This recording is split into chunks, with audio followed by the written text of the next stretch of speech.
Alrighty, good morning and good afternoon to you guys and gals watching. I already see some people in the comments saying hello. Hey guys, hope y'all are doing well this wonderful Saturday.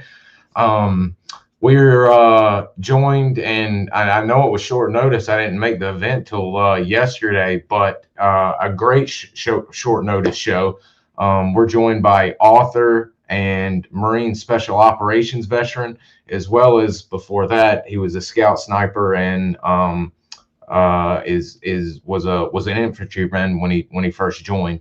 But he's got a great book out, as you can see in his title, Tough Rugged Bastards. I recommend you get it. I unfortunately did not get it in time. Something went wrong as usual with Amazon, and I'm literally, it's probably going to be here today. But I'm hoping to get that in to read it. But he's also been on Mr. Mike Ritland's show, which I just watched, and it's a fantastic interview. And he was also with Jack and gosh, I'm forgetting his Mr. Parks. Gosh, over at the team house, I can't remember his code. Dave Parks. Dave. Gosh, sorry about that, Dave. If you see this, man, I had a brain fart. So he's got some great stuff out there. If we don't cover everything, more than likely he's covered in those other interviews as well. But Mr. John Dailey, if I didn't mention it, is our guest today, and we're going to go ahead and hop into it. And guys, if y'all have got questions, by all means, go ahead, get them in, or as we go along, hit them up on the screen, and we'll get to them at the appropriate time. So, all righty, Mr. John, I hope you're having a good morning or a good day thus far. I should say, since it's already 12 o'clock. Yeah. I know a lot of the guys that were in the Marines or in the Navy usually retire in Virginia or North Carolina. We usually like to kind of find out earlier your origin story, if you will. Where were you born and raised? So I was born and raised in Hillsborough, Virginia, which is very close to the West Virginia, Maryland, tri-state border near Harper's Ferry, West Virginia. Wow. Born there, stayed there through high school, and then we moved across the border into West Virginia. My parents got divorced, and we wound up there. But both, I mean, same kind of terrain, same, great places to grow up. Beautiful country, beautiful. Yeah. My dad was born in Coburn, Virginia, and that's all he spoke about as I grew up, wanting to take me back there. Unfortunately, he passed away, and we weren't able to ever go. But that's all he spoke about was the beautiful area of Virginia, and of course Kentucky, West Virginia, and such. Yeah. Beautiful. I'm assuming. Well, I'll get to that in just a second.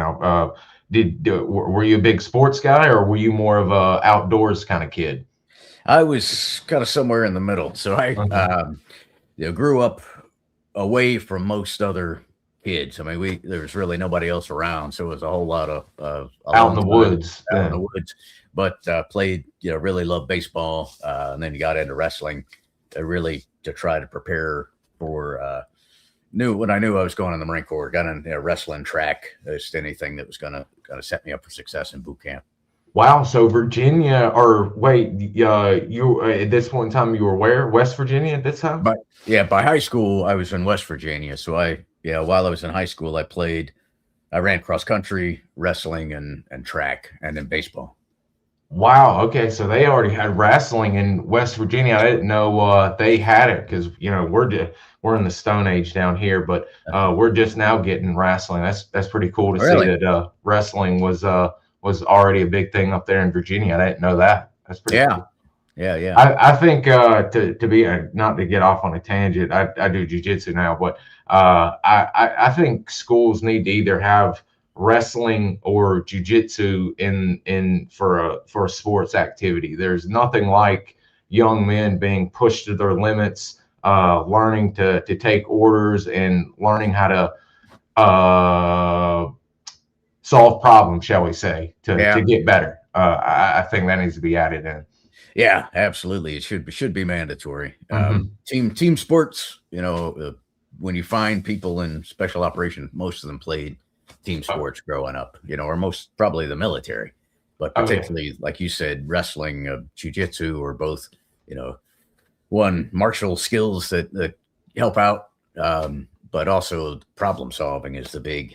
I'm a fan of jiu-jitsu now. I don't train as much as I used to, but yeah, I mean, that's all about being comfortable in uncomfortable situations and solving problems. Absolutely. As I took about a year off, and it's like having the training wheels ripped off your bike, getting back in there again. I've been choked out more than I've ever been trying to get back in the swing of things this past week. So with you grow up in that part of the woods, and well, before I get into that, that's going to be an interesting part, because I'm sure you did this. Did you have any family history of military service? I did. My father was in the Navy during Vietnam. I had an uncle that and he's passed away now, but when I was in, my grandfather was in the Army Air Corps. It was a bomber in Europe, which was, pretty cool. But my uncle, never talked about it, and we weren't very close, so I didn't see him very often. But when I was in high school, we went to visit him. He lived in Pennsylvania, and for some reason I was in his, getting something out of a closet, and there was a small shadow box, and there was a MACV-SOG patch in it. And I went and at that point I knew what it was, because I was, I was absolutely reading books and reading like everything I could on Vietnam and on Force Recon. And I went and asked him about it, and he wouldn't talk about it. So I was never able to, kind of figure out any more about him than that. If you want to speak offline, if you want to give me his name, I've got the master list from Who's Who, and we could look and see where he was at in there and what he was doing with SOG. That would be pretty cool to see. If you'd like to do that, we could do that. Absolutely. That's so cool. Wow, man. I wish definitely got some. I wish you would have talked about it, obviously, because that was, we've gotten lucky getting a lot of the guys to come on and speak. We've got a lot of the books out and everything. We've been lucky to get a lot of guys. I've developed some great relationship with guys that had never spoken publicly or even been interviewed for the books and such. And it's really, really interesting to hear what those guys did, coming from the WW2 generation as their fathers and mothers, nurses, and all that, and then you having a father that was Vietnam, and your uncle as well. It's just so interesting. And as you the choice you'll get into in the military, we'll talk later about you're kind of still seeing Vietnam Marine tactics coming around. So as you just said, you were doing everything already at a young age to join the military. What at an early age let you know you were wanting to do that for your career, or should I say, do that and until you decided not to, shall I say? Yeah, well, there was, and I tell it in the book, but I was 7 years old, the first time I saw a Marine, and it was 1976, so it was the bicentennial, and there was a lot of that summer, the 4th of July, there was a lot of picnics and parades and things like that. It's for 200 years birthday of America, and which is wild. That's 50 years ago, but insane. At this, I saw a Marine like in the dress blues, and I was just kind of coming through the crowd, and I asked my dad, who it was, and he was, the Navy and the Marine Corps always have a kind of a love-hate relationship. So he said something wise asked, and it just, but that like stirred something. So I, started getting books from the library. And so, that wasn't, I wanted to be other things growing up, a baseball player or this or that. But I always kept coming back to the idea. And really, when I was in high school, I said my parents got divorced and we moved. So I was starting a brand new high school in a new state as a new kid in a very, very, very small town where everybody had grown up together. Most of them were related. So I was, Nick, the new guy, showing up. And I just happened where we first landed in West Virginia was very, very close to the Marine Corps recruiter's office. And so I went in. It was shortly after Rambo came out, and everybody wanted to, go to the recruiter after that. And I went to the, even though I'd wanted to be a Marine, I wanted to go into the Army recruiter and talk to him about Special Forces. And it happens. It seems to happen a lot. He wasn't in. He was out to lunch or whatever. And the Marine Corps guy was in the back of the hallway looking out, and he was like, why are you knocking on the Army door? Come down here. So, and then the Marine Corps is great at recruiting. So they start off, rather than telling you, hey, come in and sign up, they're like, hey, you probably don't have what it takes, right? You probably won't make it.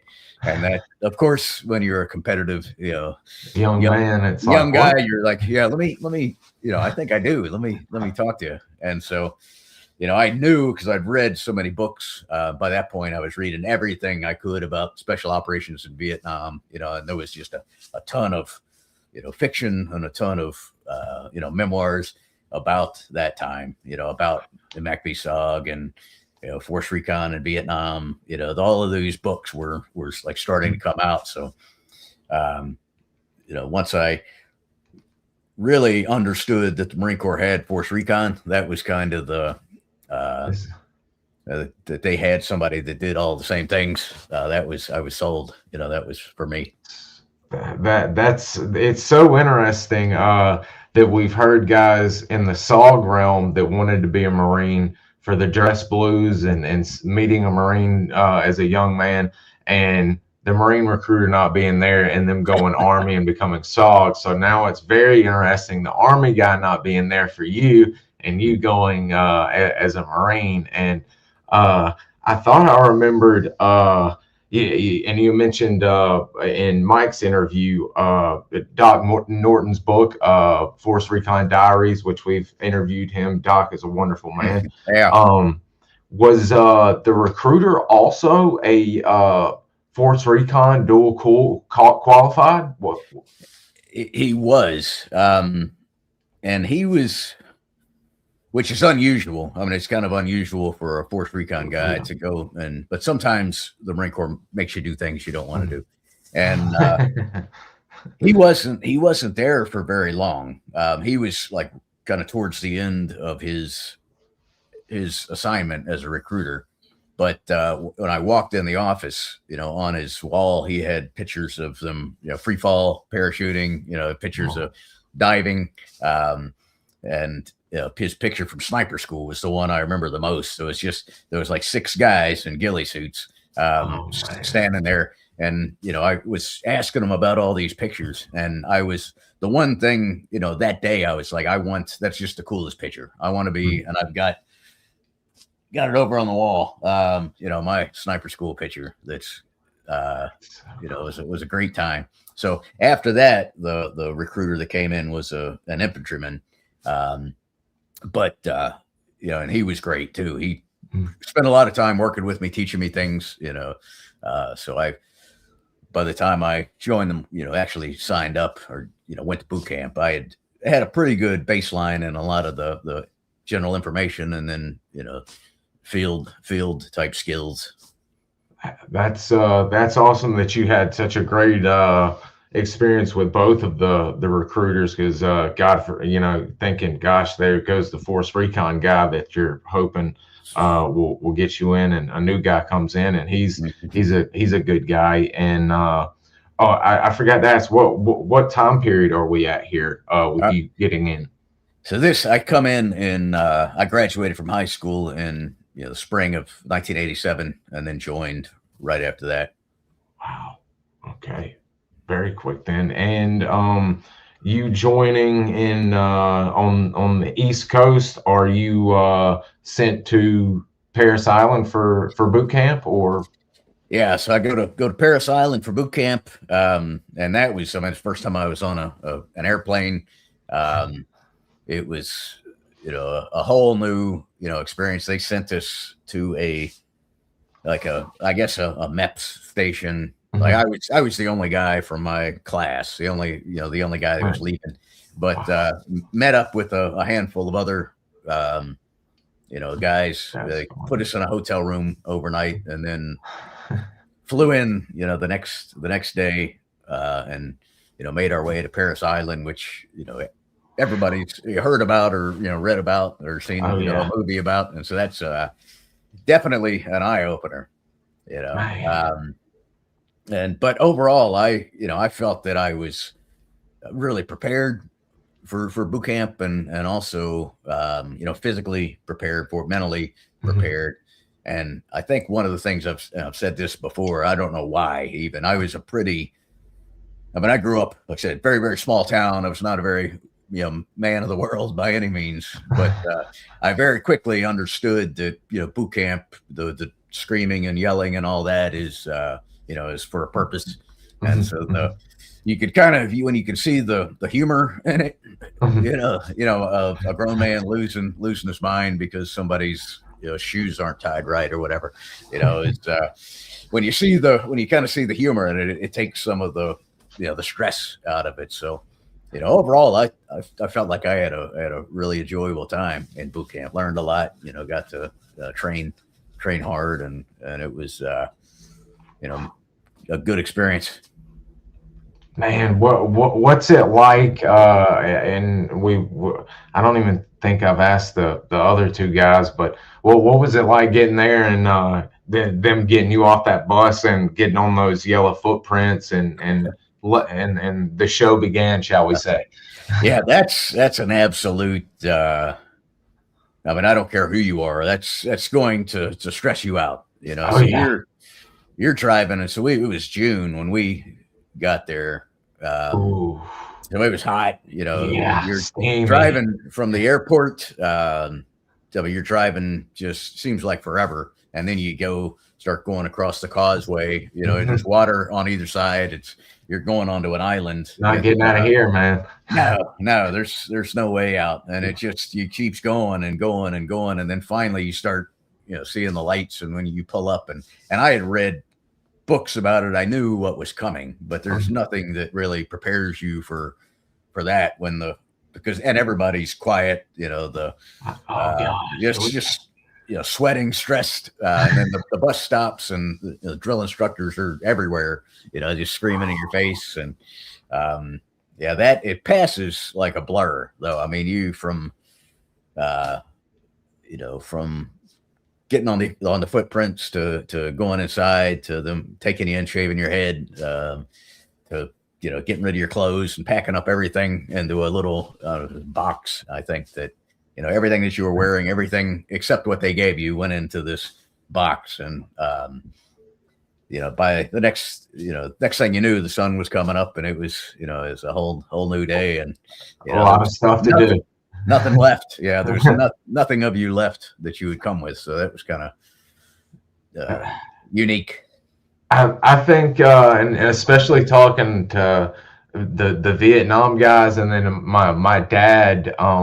It seems like the Marine Corps and the Army does a great job, and then the Navy and the Air Force and such. But the Marine Corps seems to be on another level of immediately getting it and breaking you down, and also teaching Marine Corps history. It seems like Marines are more in touch with Marine Corps history, active duty and once they're out, than any other branch that I've ever been in contact with. Yeah, I think so. And we very early on had, and throughout, we had a number of classes where we were taken into a classroom, and it was probably one of the best, drill instructors. And that was, I don't know if that was his only job, but he was the guy that taught history.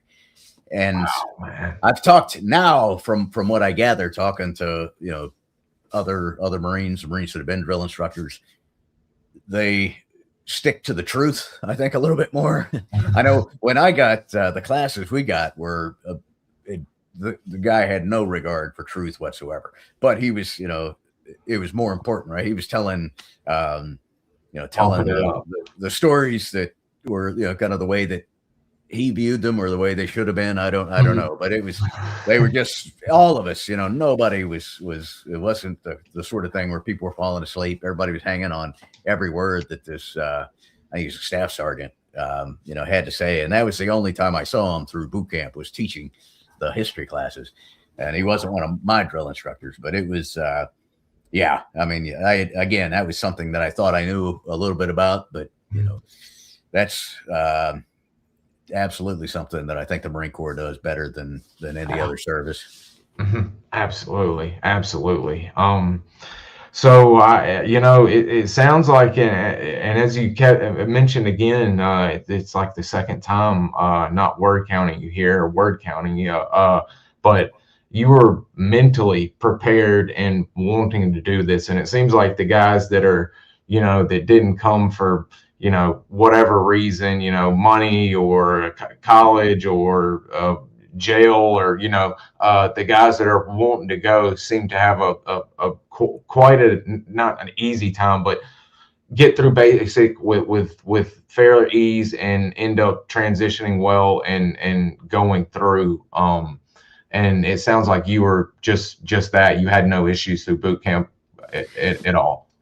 Yeah, I'm sure it's hard for everybody. It was hard for me, at different times. But yeah, I thought I was well prepared for it, and there was never a second during it that I thought that I was going to try to quit, or I couldn't do it, or I was going to get. I was really fit. Like I said, I'd spent all of my high school years preparing. So that was.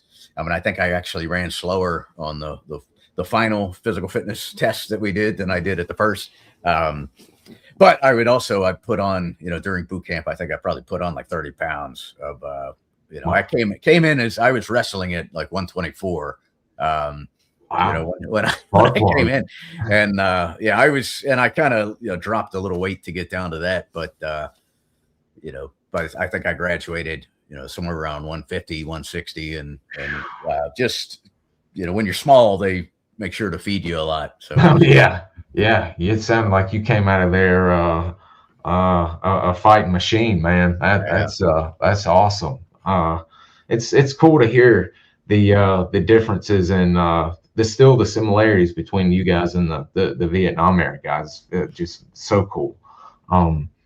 With basic going down and you doing well and basic boot. Did you have in your mind, or were you already thinking of what you were going to try and do down the line here once you graduated and became a full-fledged Marine? Yeah, when you sign up, you have the opportunity, to say what you want. And I put down infantry as my first choice. I think I put intelligence as the second, because I thought that seemed seemed pretty cool. And I don't even think I put a third choice down. But there was not the opportunity. Now Marines can, or you can, when you sign up, request the opportunity to at least try for recon. But that wasn't an option. So I got 0311 infantryman, and went to infantry school here at Camp Lejeune, where I'm at now. And during that, again, that was, a lot more of what I expected, a lot less, drill and things like that, and a lot more time in the field, land navigating and learning weapons systems. And I really enjoyed that. But I was in, I guess, like November, December kind of time frame. So it was relatively cold. And during that, we had the opportunity to try out for recon. As they said, hey, if you want to try out, Saturday morning, 4 a.m., be standing outside, and there'll be a bus. And the thing, I don't know how it had kind of slipped past me, amphibious reconnaissance required a lot of swimming. But Now I showed up at the selection, and I think we started off with a physical fitness test, which had no problem with. Then we went into a ruck run, and I think they might have given us, just had the rucks that we threw on, probably like 50 pounds or so, and it was maybe 10 miles. And again, no issues with that.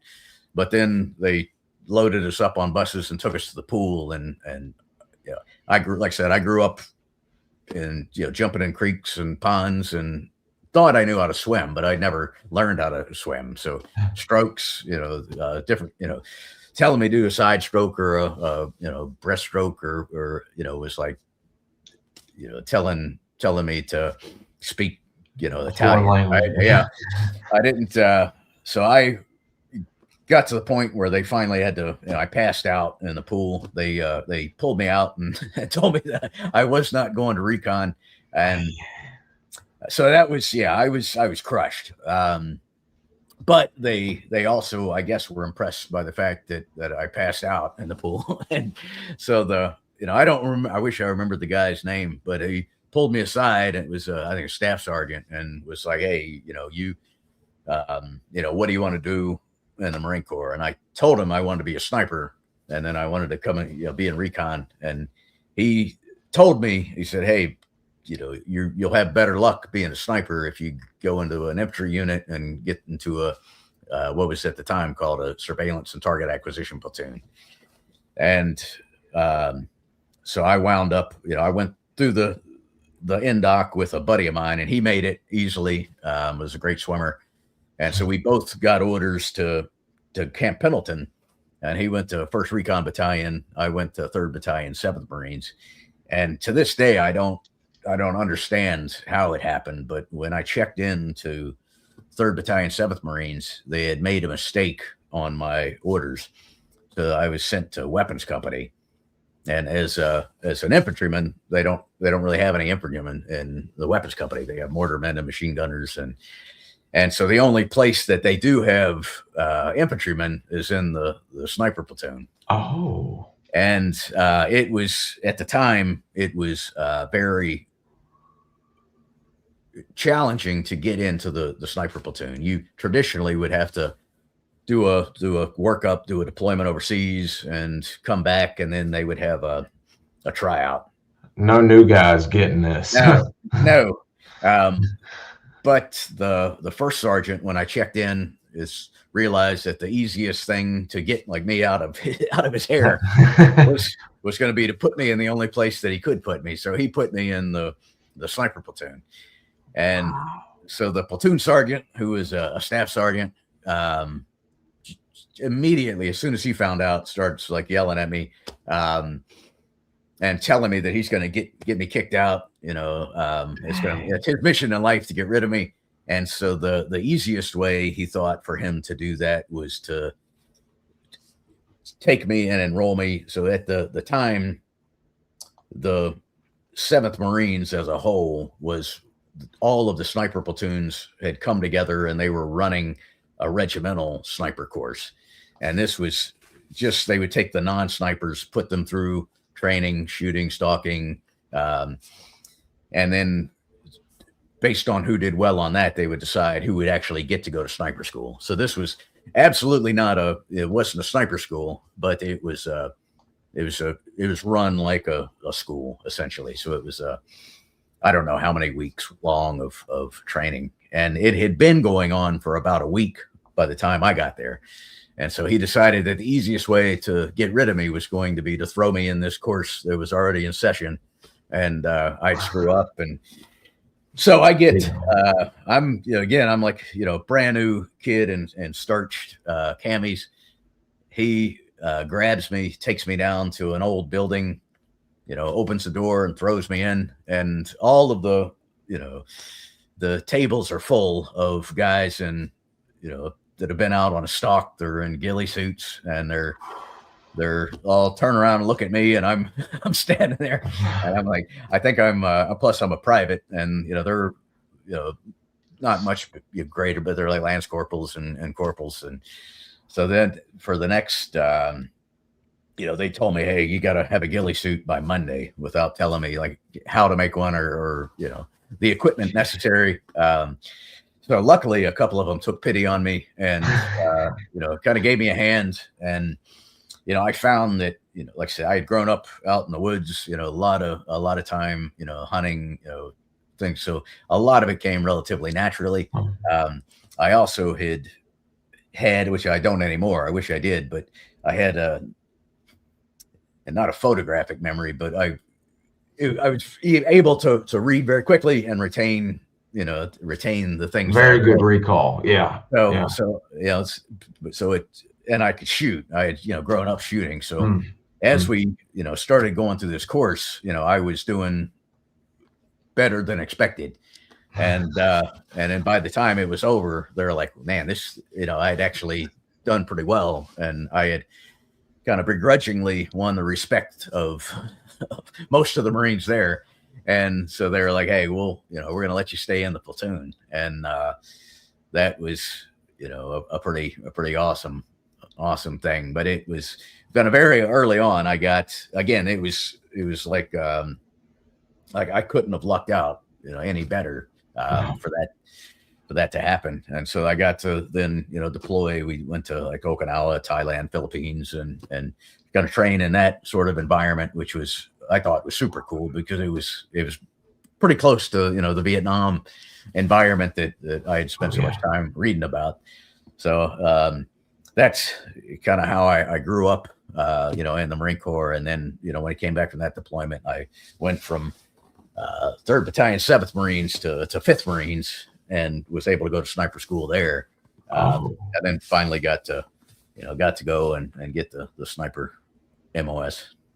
Wow, man. Yeah, I can only imagine you coming out of that, shall we say, ad hoc OJT sniper school and then being accepted and then going immediately to Okinawa. That had to be really, really cool because, I mean, you've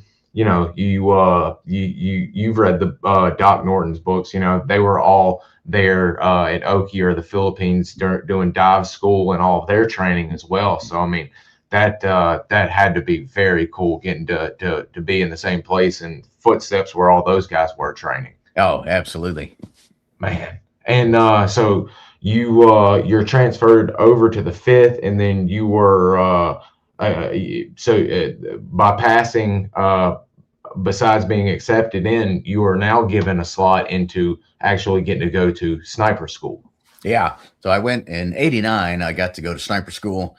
And that was at the time, and that was the reason that they had that kind of OJT course was to get you ready in a sense, maybe to get absolutely, because unless you showed up at sniper school ready to pass, like sniper school was at the time, and it changed, but it was really not there to teach you. It was there to kind of weed out people that didn't.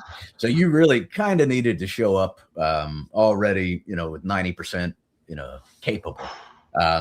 So when I went, I think there's like 9 or 10 of us, but I think we started with 24. So it's still, I mean, we, lost about half of the, or more, and that was pretty consistent. There were classes that graduated with far less, 1 or 2 sometimes. So it was definitely at that point, it was the hardest thing that I'd ever done in my life, going through sniper school. But it was also, knowing that it was something I'd been wanting to do for so long, and then having had the opportunity to work in a platoon with, school trained snipers. Definitely, they taught me a ton, but it also solidified that idea that, I'll do whatever it takes to, make it through this course. Now, because I'm sure it's changed. I'm not even sure. Is this school only Marines or Navy? Are there SEALs attending this school, or is it strictly Marine Scout snipers? We did not, but sometimes SEALs would come through. Okay, I think occasionally foreign military. So it was open. to other services. But yeah, my class were all Marines. Very cool. Wow. Because I thought I'd heard some of the SEAL guys on some of these podcasts mention going through Marine sniper school and saying them as well, saying that was probably one of the hardest but most rewarding schools they had been through, up until, of course, their DevGru work and all that. But yeah, and I don't at that time, I don't think they had their own sniper school. So I do think that if they wanted the training, then they came to us. That I believe that rings a bell now, saying that they didn't even have their own capabilities at that time. I could be wrong about that, but I seem to remember that back in the 80s, early 90s. I think you're on. I think you're dead on. So I thought I remember you saying when you got to 5th, and then after becoming scout sniper qualified, that you actually weren't there very long. You ended up getting another job, kind of making a little bit of the guys mad, that you ended up in Budapest. Was it at Budapest? Yeah. I got sent to 5th Marines almost immediately. I got promoted to corporal, which was a meritorious promotion. Like they have it was, again, like there was a lot of things throughout my career. I was either in the right place at the right time, or there was just somebody looking out for me. I don't know. But the day that I was checking in to the unit, and I was to check in, you have to be in your dress uniform. Mm-hmm. And when I'm checking in, the first sergeant comes in and it's like, hey, we're doing the meritorious corporal board that we told you all about. Who are you sending up for it? And they were like, well, the only guy in a uniform is this new guy. So head on over. And again, I had always been able to, I had really good recall. And those boards were, they would ask a lot of, it depended, but a lot of questions about map reading or navigation or the max effective range of weapons and just, uniform regulations and those sort of things. I could always spit out. And so before I'd even officially checked in, I had won this meritorious corporal board, which of course pissed everybody off, but the other guys. But it also partially because of that, and just partially because I was I think the most prepared. They had a quota to sniper school and sent me. But when I came back to it was the 5th Marine Regimental Scouts. It was a unit that is at the regimental level, obviously, and every regiment did not have one of these. It was like we worked underneath the regimental S2 intelligence officer, and it was, at the time, there wasn't a lot for us to do. So, this was the first time in my life or Marine Corps career, certainly, that I just sat in an office most of the day, every day. And it was it was not for me. So I saw a little advertisement in the base newspaper saying that they were looking for Marines to volunteer to go overseas. And that's really all I understood about it. So I was like, hey, I'll go. And it wound up, what I was volunteering for was Marine security guard duty. So the Marines that secure the embassies all over the world. And so before I knew it, I was at Quantico going through training for that. And it was not nearly as cool as I thought. The duty, it was a great experience getting to live in Budapest and then Paris. But it was really guard duty. I mean, you're in your dress blues most of the time, sitting at the post 1 when visitors enter. So there was not. I mean, there was some. It was an incredible experience. I had a blast, but it was not what I thought I was signing up for. There was no. Thought you might have been doing maybe some spook work. Watching people come in, or Yeah, I thought so. There was not much of that at all. So it was, but it was a good, a good couple of years. And but unfortunately, during that time, I missed the Gulf War. So the Gulf War took place while I was I had been in Budapest for a year, and this was right as the wall was coming down. So it was an interesting time. Very. Wow. Yeah. But then I arrived in Buenos Aires, like right as the Gulf War was kicking off, and so I, immediately was trying to find a way to get out of there, but that wasn't to be. So I spent a year and a half in Buenos Aires, and then by the time I got back, the war was over. Wow. I mean, the war didn't last very long to begin with. So. No, not at all.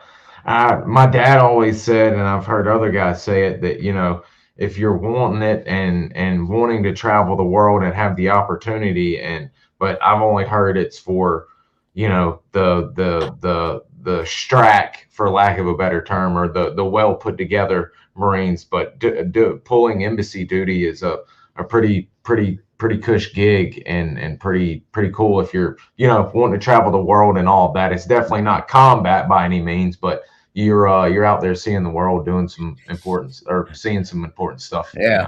I had the opportunity to travel around quite a bit, around Europe, which was totally new to me, and was met your wife as well. Yeah. I got, my wife was she was kind of in the same boat. She was had just graduated college as a school teacher, and her uncle, who was a plumber, there had just been a number of embassies where they had found bugs, like, oh yes, like inside the building construction, right? Mm-hmm. And the big one was the embassy in Moscow, a brand new building that had been built, and they discovered that while with bugs. Russians were building it, they were putting bugs in everything. So which makes sense. They decided that hey, any work that's done in the embassies will be done by cleared Americans. Mm-hmm. So her uncle was a plumber in Pittsburgh, and just read something in the newspaper, applied, and was hired. So he got to move over to Budapest, take his family with him, and they were allowed to bring a nanny with them. So she volunteered. They took her, and she quickly got a job working and teaching the embassy children. Man, that's so cool. That's where I met her. And then, after my time there, I went to Argentina. She came to visit and got a job there. So she worked there for a while as well, before I headed back to the States. I mean, I know, you missed the war, but I gotta say, for a young guy, I think that had to be expanding your horizons, and meeting your future wife. It sounds like you still made the right decisions. It clearly was what you were supposed to do, Yeah, I think so. And like I said, if you go through my career time after time after time, either somebody was looking out for me, or I just lucked into, sometimes there's some of it where I think you make your own luck, putting yourself in, but yeah, I got very, very lucky, time after time after time with either amazing opportunities that I was able to take advantage of, or things that I stumbled into. So that's the thing, getting the opportunities, but also taking advantage of said opportunities. Mm-hmm. That's the follow through. Man, wow, that is so cool seeing the world like that. And are you were you overseas? Wait, no, I'm getting mixed up here. You were actually the funny story, were you trying to put your admin action form, your administrative action forms, while you were in Buenos Aires, trying to get into a combat, anywhere where combat was going on with the Marine Corps? Yeah, and that story's funny. I decided that I would just show up every morning and fill out this form that they had stacks of them, called administrative action form, and you could put it in for whatever. But I just put one in saying, send me to war, basically. And I think the staff sergeant would probably, just tear it up. But he'd mentioned it to the regional security officer, who was kind of his boss, the State Department guy in charge of security for the embassy. And I had only been there for a week or two when President Bush, the elder President Bush, was coming to visit. And the invasion was getting ready to go. And when the president comes, generally they'll make sure they get like a photo op with the Marines, and they do a great job. The White House photographers would send, at the time they were all film cameras, so they would go back, develop the photos, and they would send them to the embassy, pictures shaking. So I've got a picture up there shaking George Bush's hand.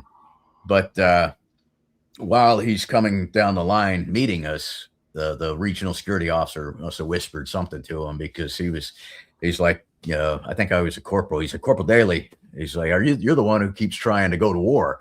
And I was like, yes, sir, Mr. President. And he's like, well, knock it off. You're not going, and it basically said something along the lines of, the work here is important. The Marines there have got situation at hand, and we need you here.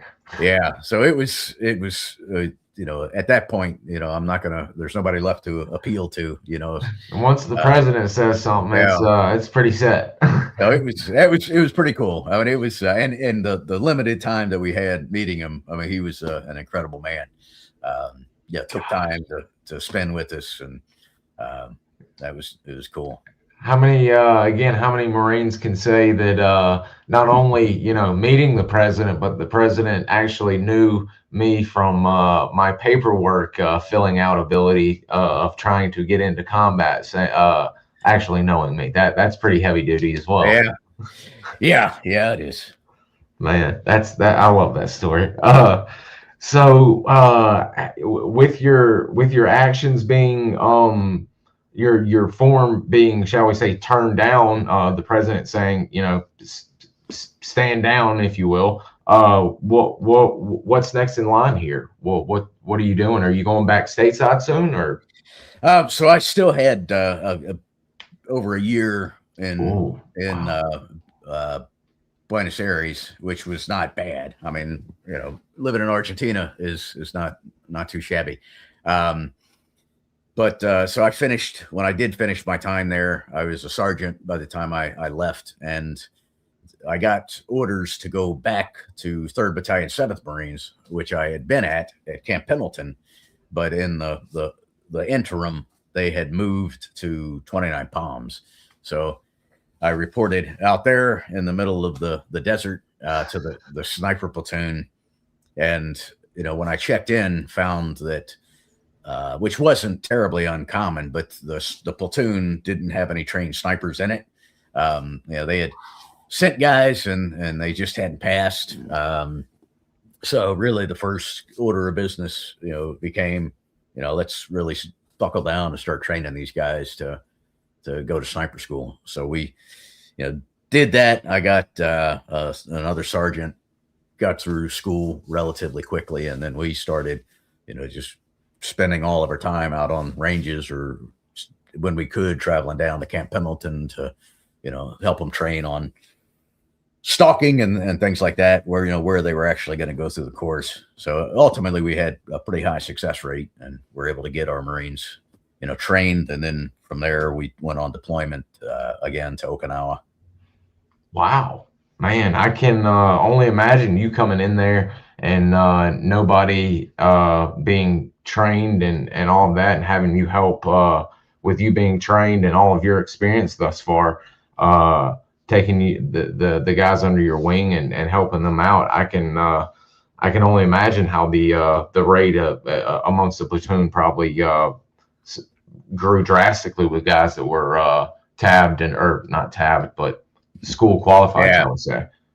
Yeah, it was it was a great time. I mean, it was the opportunity, because I was coming back off of really not having been behind the gun or been training for a while myself. So it was a great opportunity for me to go back through and make sure I knew what I was talking about.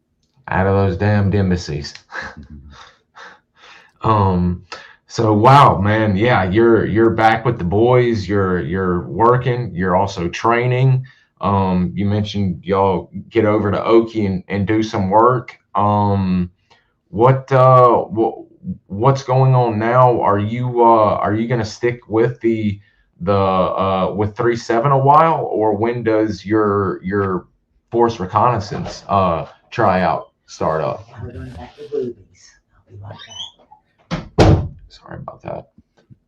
Yeah, it was. I didn't, and that was consistently one of the things in my career. I got moved around a lot more than a lot of other people. So I had really never been anywhere longer than a year and a half. So I got to we trained guys. We went to Okinawa, and while I was in Okinawa, myself and another Marine from one of the infantry platoons were become two other guys actually became really good friends, and we were all training to go to Force Recon. So, any bit of free time that we had, we were, running around Okinawa or, getting in the pool. So we got back. I think one of the guys was able to go earlier, and he made it to Force. I was shortly after, and then the third guy made it. So there were three of us that got there, in pretty quick succession, all, in different platoons. But that was, that was at that point, I was like, yeah, I've made it. This is what I've been, wanted, my whole life. And it was everything that I thought it was going to be, being with, in a platoon where, in the grunts, there are a lot of great Marines, a lot of Marines that are very serious about the profession, but there are also some that aren't, but when you get to Force Recon, every single person there was switched on. They were cream of the crop. Totally. The mission was just the most important thing. It was like a brotherhood that, I'd never really experienced. So it was, I loved, and I was there for 10 years. So, after having kind of been a year and a half, I never wanted to leave there. Wow, man. And I'll actually have I think this question will get into both of the questions I thought it had. With you earlier on not being a great swimmer, and Force Recon being quite stringent for people might not realize it, but they're doing pretty much everything the SEALs do, and BUDS, and the drown proofing and all of that. You get better at swimming, and here's the two-parter. Could you, one, explain a little bit of the difference between Battalion Recon and Force Recon, and then after that I'll get into the other question. I think that's a good one right there. Yeah, absolutely. So it really comes down to the mission. The tasks are mostly the same at the basic level, but the battalion reconnaissance, they work for, a battalion commander, or potentially a regimental commander, but their job is to, work for that commander and answer that commander's questions. So they, generally speaking, will operate a little bit closer, forward of friendly lines, and but a little bit closer, generally in the 10 to 20 mile kind of range, and that's very rough estimate. Force reconnaissance, as kind of the name implies, is working for the force commander. So whoever it's a task force, the head guy. And so our job is to answer his questions. And so his questions are that his area of interest is much deeper in enemy territory. So it's primarily the same skills, on the reconnaissance side, going behind enemy lines to gather information. It's really just a matter of how deep, and generally speaking, although it's not always the case, the reconnaissance battalion Marines are generally a little bit younger. Not at the leadership levels, obviously, but there's the normal, oftentimes, although again, it's not absolutely not 100%, that quite often the normal progression is somebody would take the screening like I did in infantry school.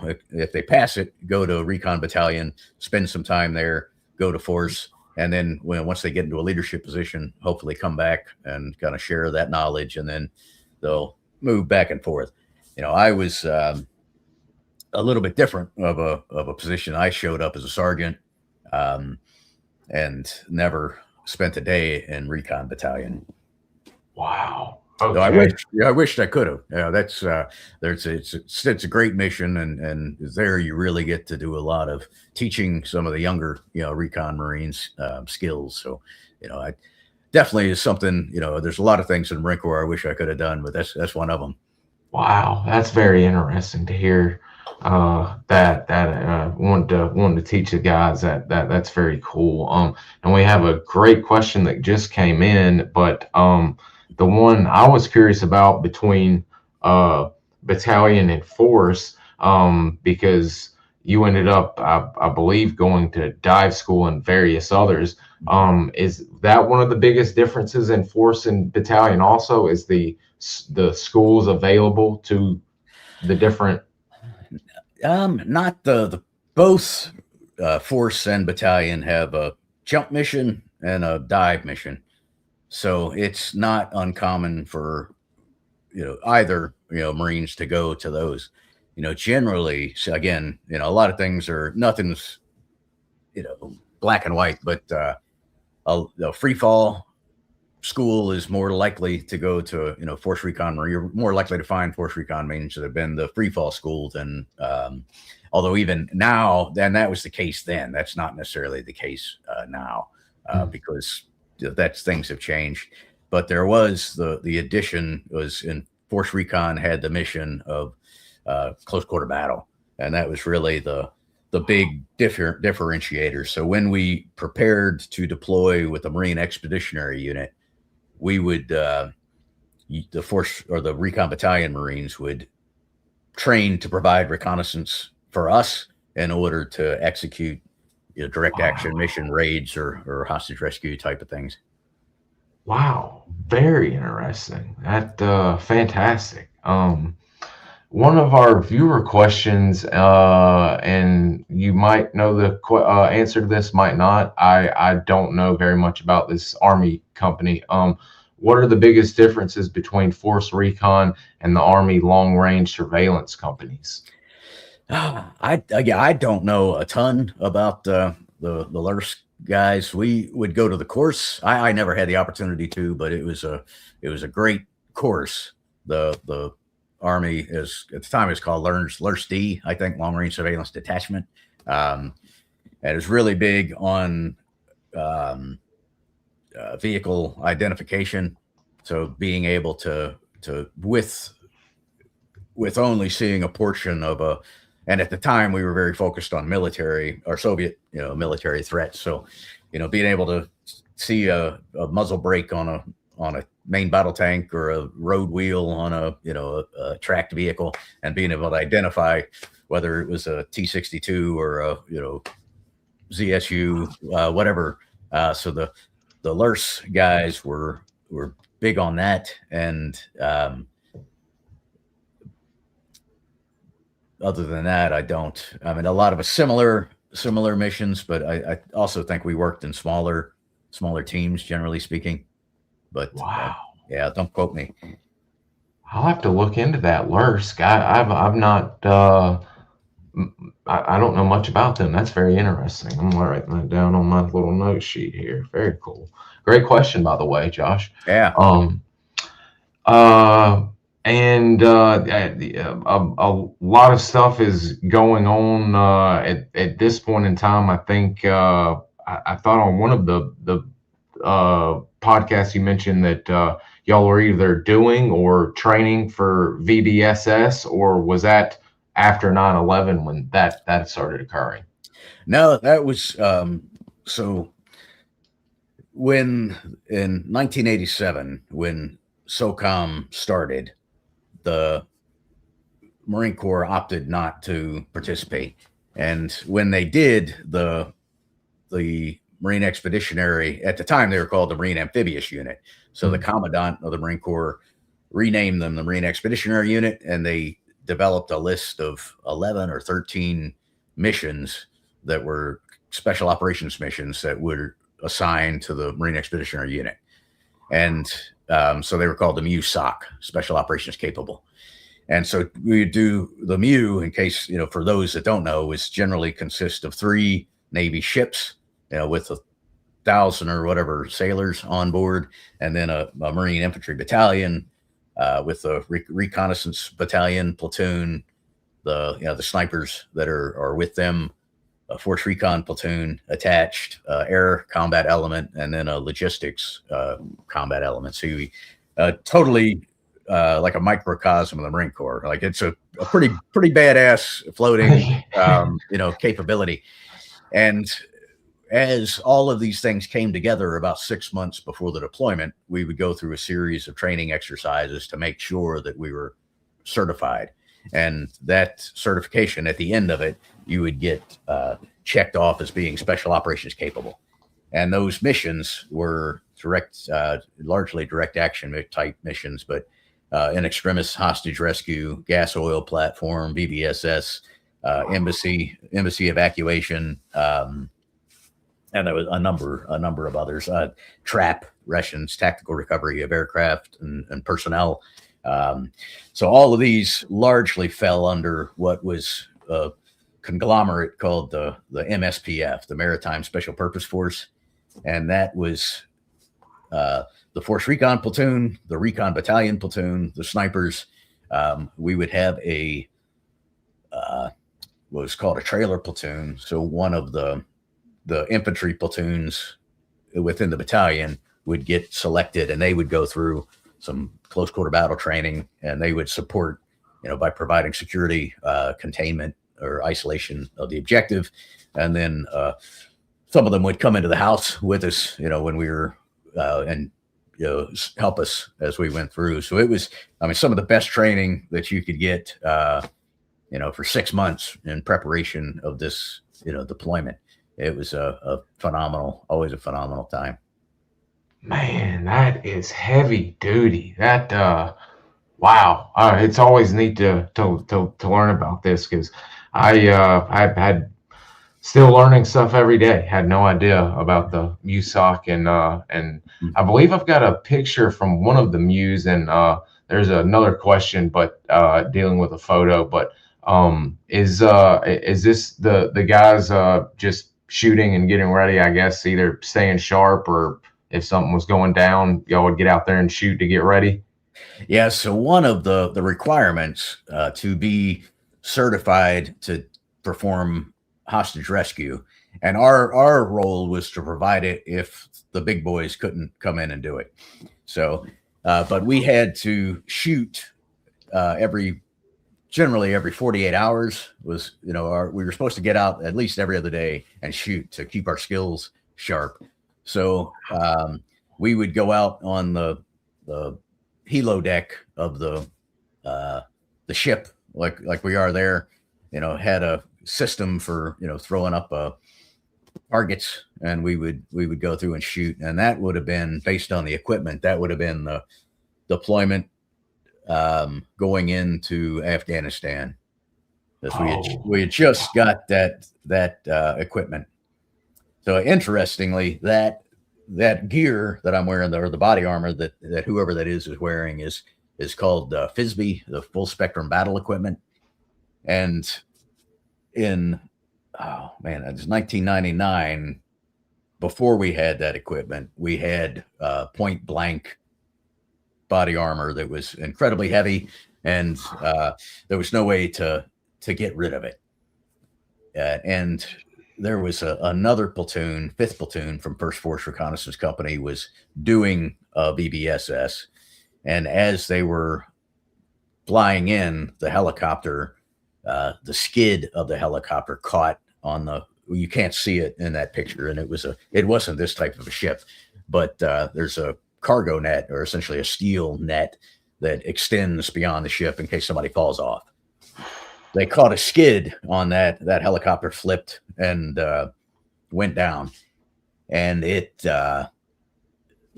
quite a bunch of Recon Marines and some of the crew members lost their lives.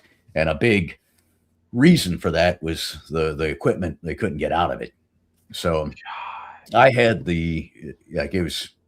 I was the West Coast representative sent to Quantico to work on building a new suite of equipment. And, at the end of the day, that's what we came up with. And we weren't building it from scratch. We were taking things, but that was the first use of the PALS webbing that is kind of ubiquitous today. And that vest had a cutaway. So you had the ability to pull almost like a cutaway pillow for a free fall parachute, and the vest would drop off in case you had to get out.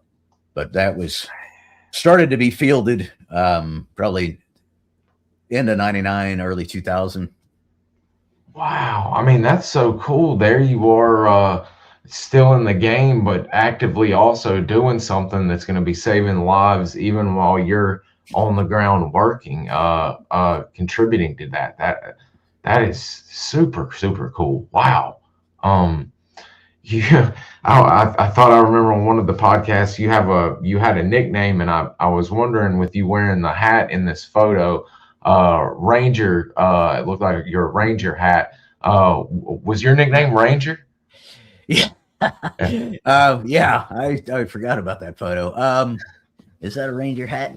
Man, yeah, that's pretty cool. So when I was with 3rd Battalion, 7th Marines in 29 Palms, I got, like I said, we didn't have a lot of snipers. I went through training, got guys ready, and sent a bunch of guys to sniper school. After I sent them, a quota opened up for Army Ranger School, and it was rare. That was a rarity that happened. And actually, there were about, I think, 14 or 15 quotas for everybody on the West Coast. And so I said, hey man, I've done my job. I've got all these guys trained, and they're going to sniper school. I don't have anything really to do.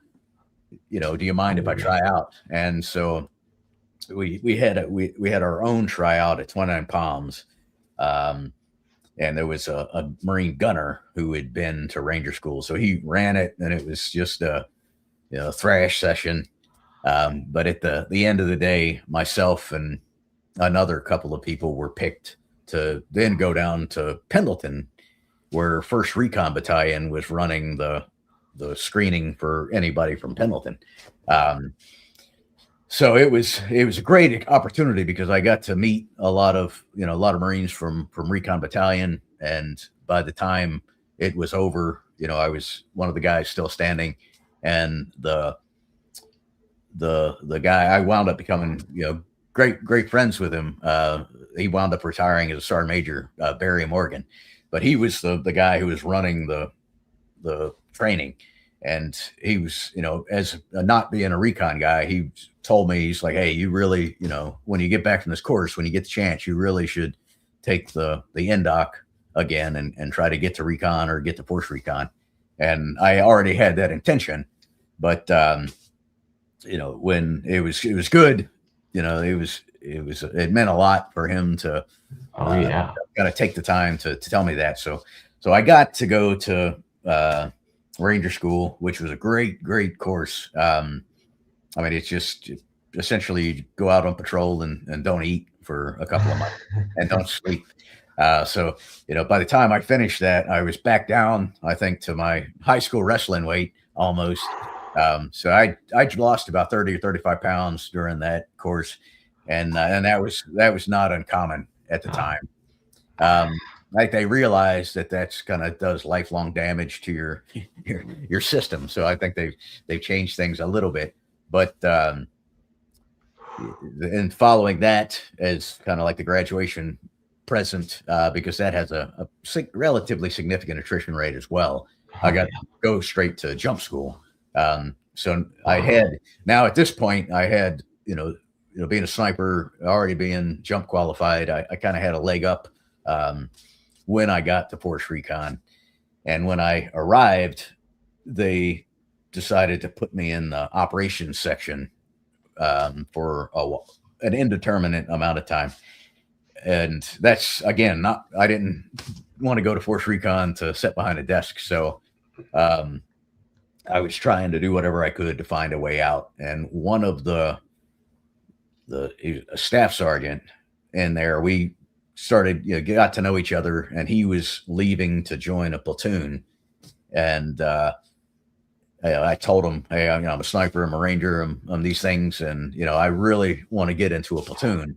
So he went to the platoon sergeant and told him, hey, this guy, because they were still shorthanded. He's like, this guy's got a lot of qualifications, maybe we should get him. And so the platoon sergeant was a guy named Bill Frost, who, as things would have it, was the godfather of Barry Morgan, the guy who put me through ranger schools, children, I think. Small. So world. it's a very, very small world, but he didn't know my name. And so when he came in to the operations shop, he's like, hey, who's the ranger? And I'm like, that's me. He's like, well, grab your stuff. You're coming to 3rd platoon.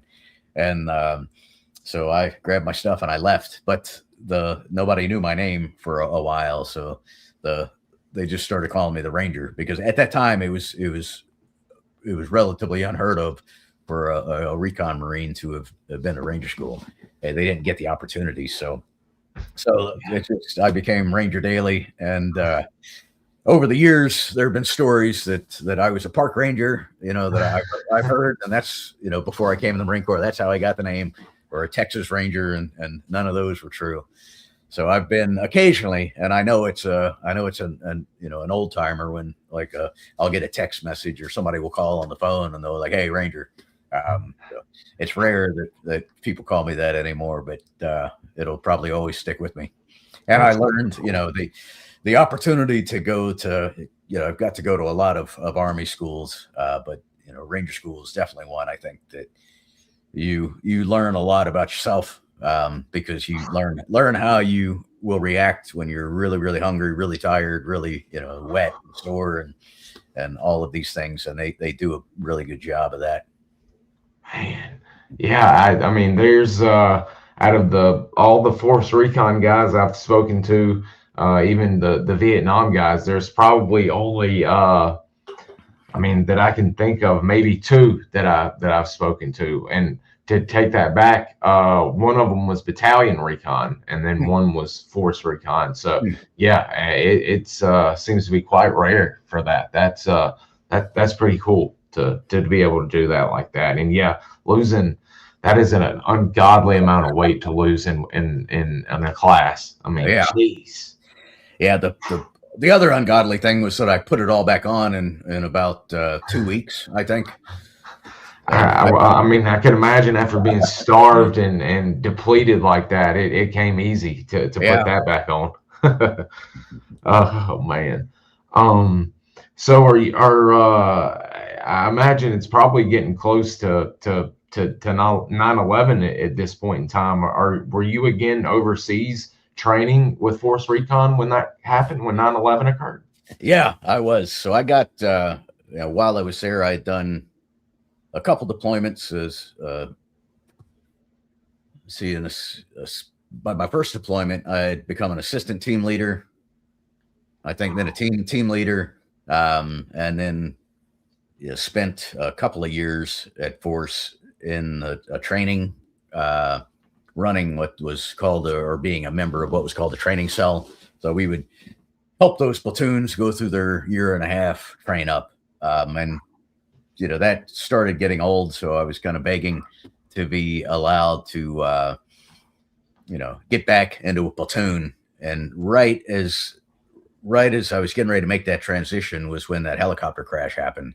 And I'd always been somebody who was very, cared a lot about equipment, and just thought a lot about, hey, how could we do these things better?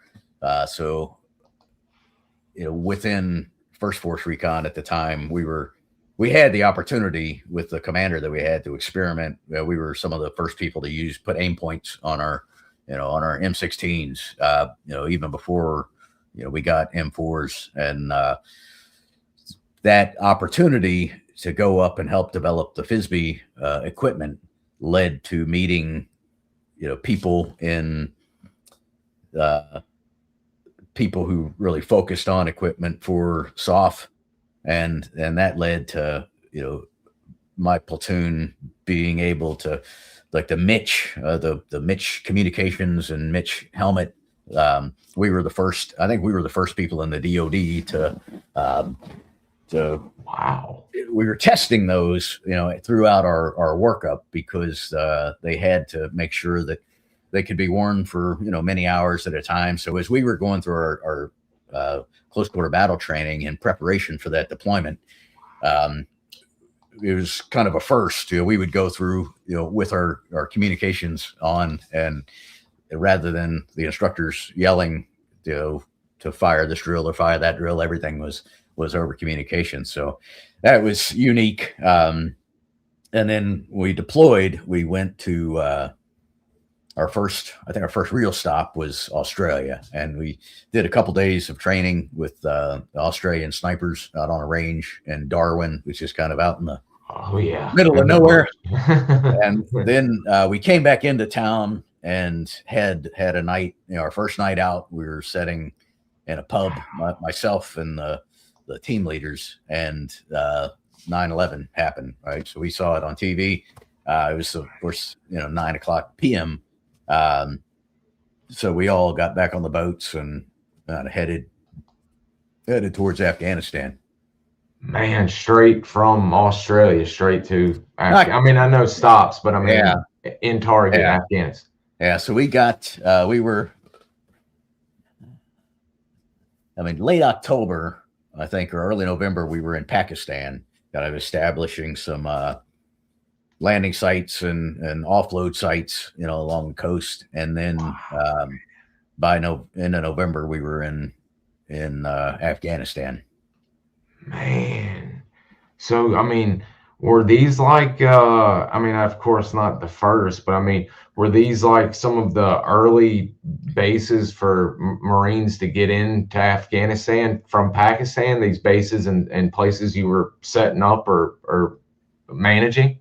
Yeah. Those were the first. I mean, wow. So the Army obviously was coming in from, you know, the other side, the other stands, Uzbekistan or whoever, wherever, but you know, they were in country before we were, obviously, but you know, by around Thanksgiving is when we landed in earnest in Afghanistan and established with the Marine Expeditionary Unit the what was called FOB Rhino. It became known as FOB Rhino, and it was you know, in the middle of nowhere, you know, in the kind of the bottom of the southern Afghanistan in the Helmand. So we got that up and running, and then we got tasked with doing a vehicle reconnaissance up to Kandahar. So my platoon, you know, set out in the middle of the night in our Humvees, a mixture of Humvees and Mercedes G-Wagons, essentially. You know, drove, which was really cool. I mean, if you watch, you know, like World War II Rat Patrol and things like that, yeah, that's one of the G-Wagons. That's awesome. Yeah, the funny thing about those is that they were green when we were issued them. And I'm like, hey, can we paint these? And they were like, hell no, you can't paint them. And so they told me, they were like, hey, if you go to war, you can paint them. And so September 12th, you know, when we're back on the boat, I'm like, hey, man, it's time, boys, to paint the vehicles. So we had to paint them with paint that we could find on ship. And the ship did not have tan paint. So we, you know, put guys working with the paint that they did have available and mixing and keeping track of, you know, one part of this, one part of that, until they came up with that, you know, that color. And then we're able to, you know, make them blend a little bit with some, using caminets and spray paint, but ripped the windshields off and you know, totally stripped them down to the bare necessities.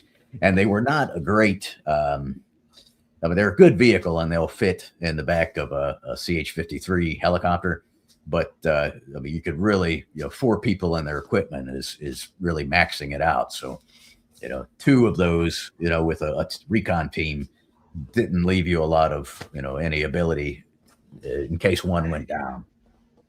Jeez. Wow. I didn't even consider all of that, but the thought of y'all going into combat in OD green G-Wagons is crazy. And thank God you are able to get paint and get them painted. Wow.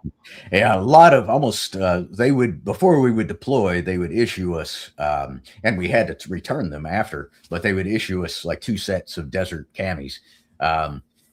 But most of the equipment that we had was green. So that full spectrum battle equipment, our bullet bouncers, we had just, the Marine Corps, just fielded those, and we were spray painting everything. We're like, well, it's one of the situations where it's better to ask, or better to beg forgiveness than ask permission.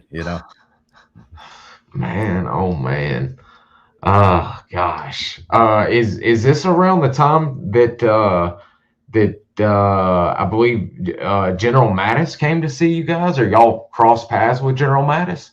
Yeah, he was the task force commander. So everybody on the Marine side that wound up in Afghanistan fell under what was called Task Force 58, and he was the commander of that. And that was so when he got on the ground, then our mission as Force Recon became to answer his questions.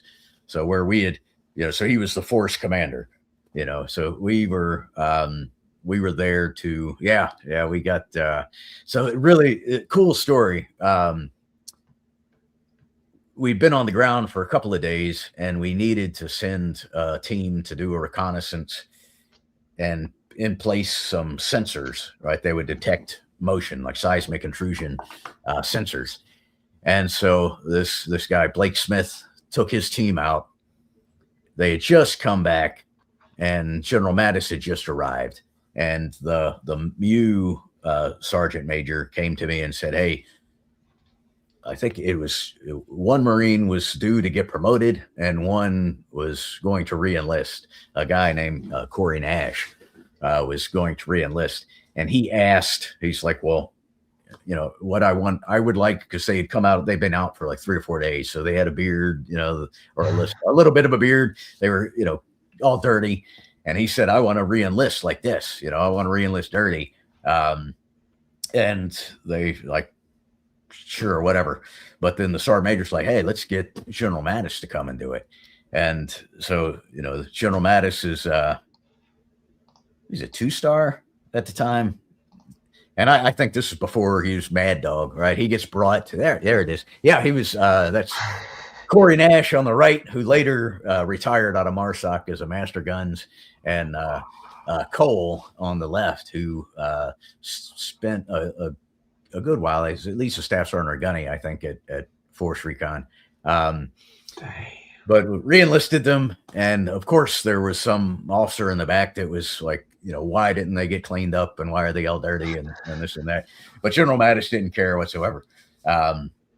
So he was, he was the boss there, which was pretty cool.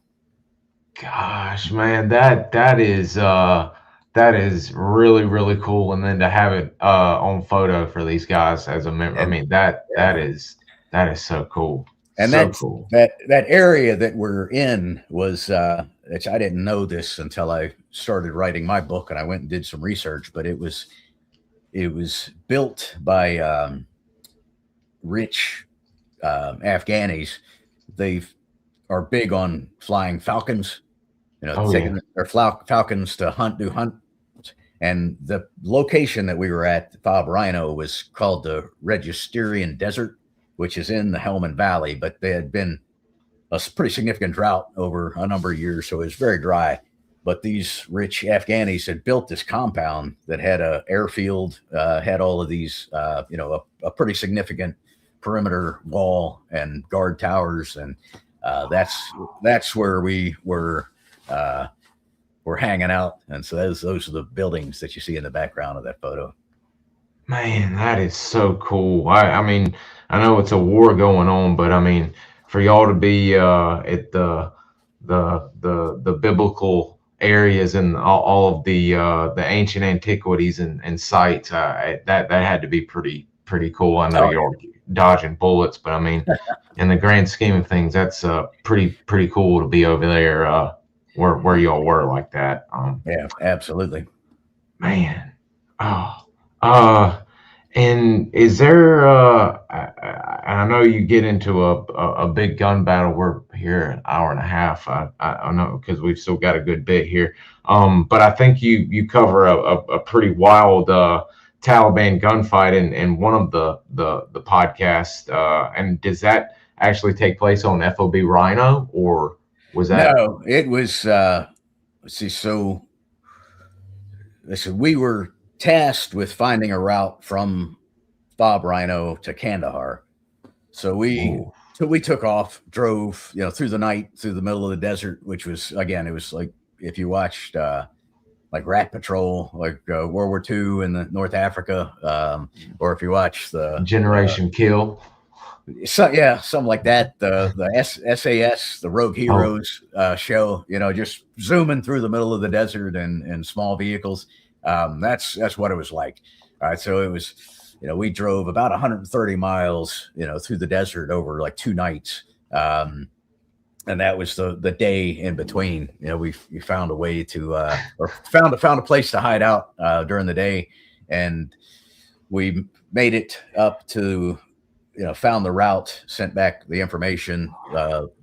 Portions of the MEU came up to link up with us, and then we worked for a good while with. They would get aerial photos and find what they thought was a rocket launcher, and then at night we'd go out and decide if determine what it was and pinpoint it. But then we got tasked with interdicting traffic on Highway 1 coming out of Kandahar. And it was challenging because we really didn't know, it wasn't going to be all Taliban driving down the road. We couldn't just shoot anybody that came down the road. So we had to find a way to stop traffic and then, identify it.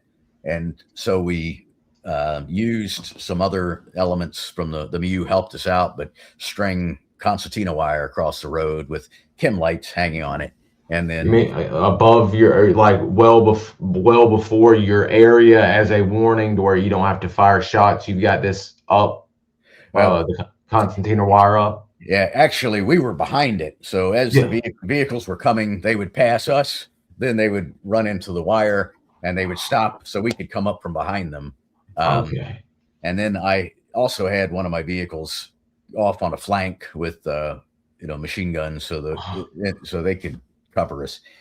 So we had no idea how it would play out, but as we set through the night, the air was letting us know what was going on, and there were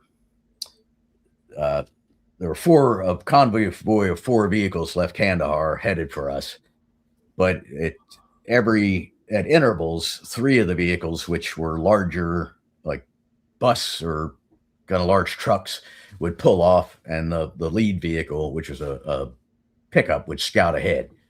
So that seems fishy, sketchy. Right? So they would go up, scout ahead. The other vehicles would come up. So at the point, when they started getting close to us, the 3 other vehicles pulled up, and this pickup truck, it was a dual cab Toyota, goes past us, doesn't see us because we're kind of down a berm. It identifies the obstacle of the wire and decides it's going to run it. So it tries to run it. It gets caught and tangled in the concertina wire, gets pulled to a stop. We drive up behind it in the Humvee, and I jump out, and it was a really, really cold night. It's December 7th, and it was, I don't know how cold it was, but it's middle of Afghanistan. There are 3 men sitting in the back of the bed of the pickup staring at me, and they're bundled in blankets, but you could tell that they're freezing. The guy in the middle was an old like Mujahideen, dude who you could tell he knew what was up, because he had his weapon out.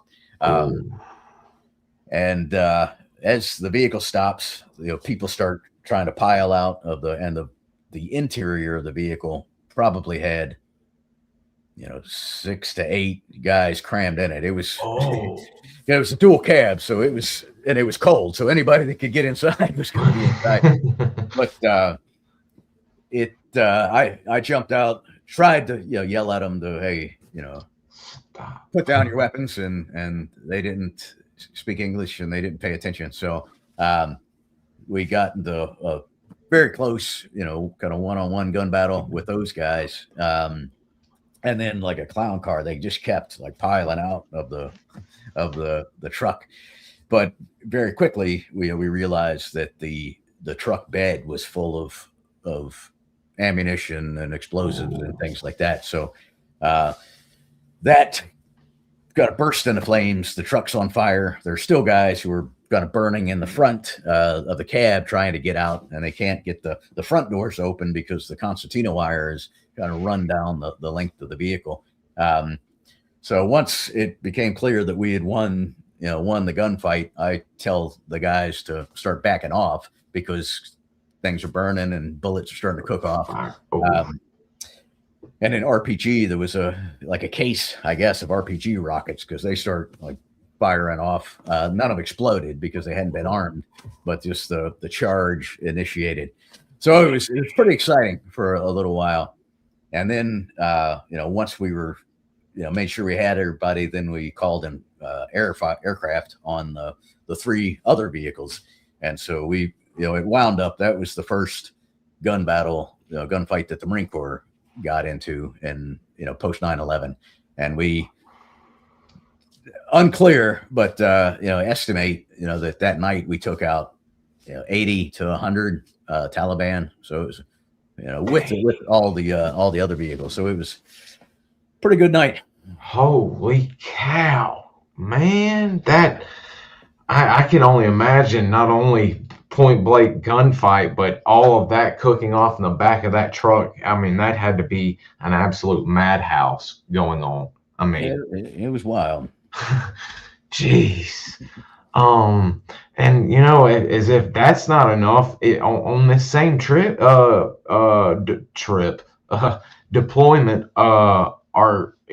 do you end up coming across John Walker Lind? Yeah.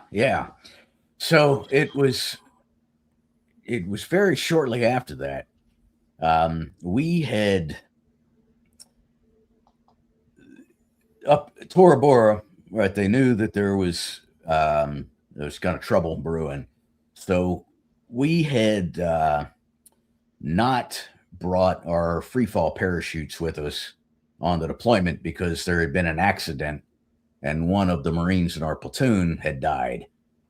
So they had to, John Bates, had a malfunction with his parachute during our training workup, and, unfortunately perished. But that deadlined all of our parachutes. We weren't allowed to take them. But the General Mattis had, and between General Mattis and the MEU, and had a plan and wanted us to be prepared to free fall parachute into Tora Bora. Wow. So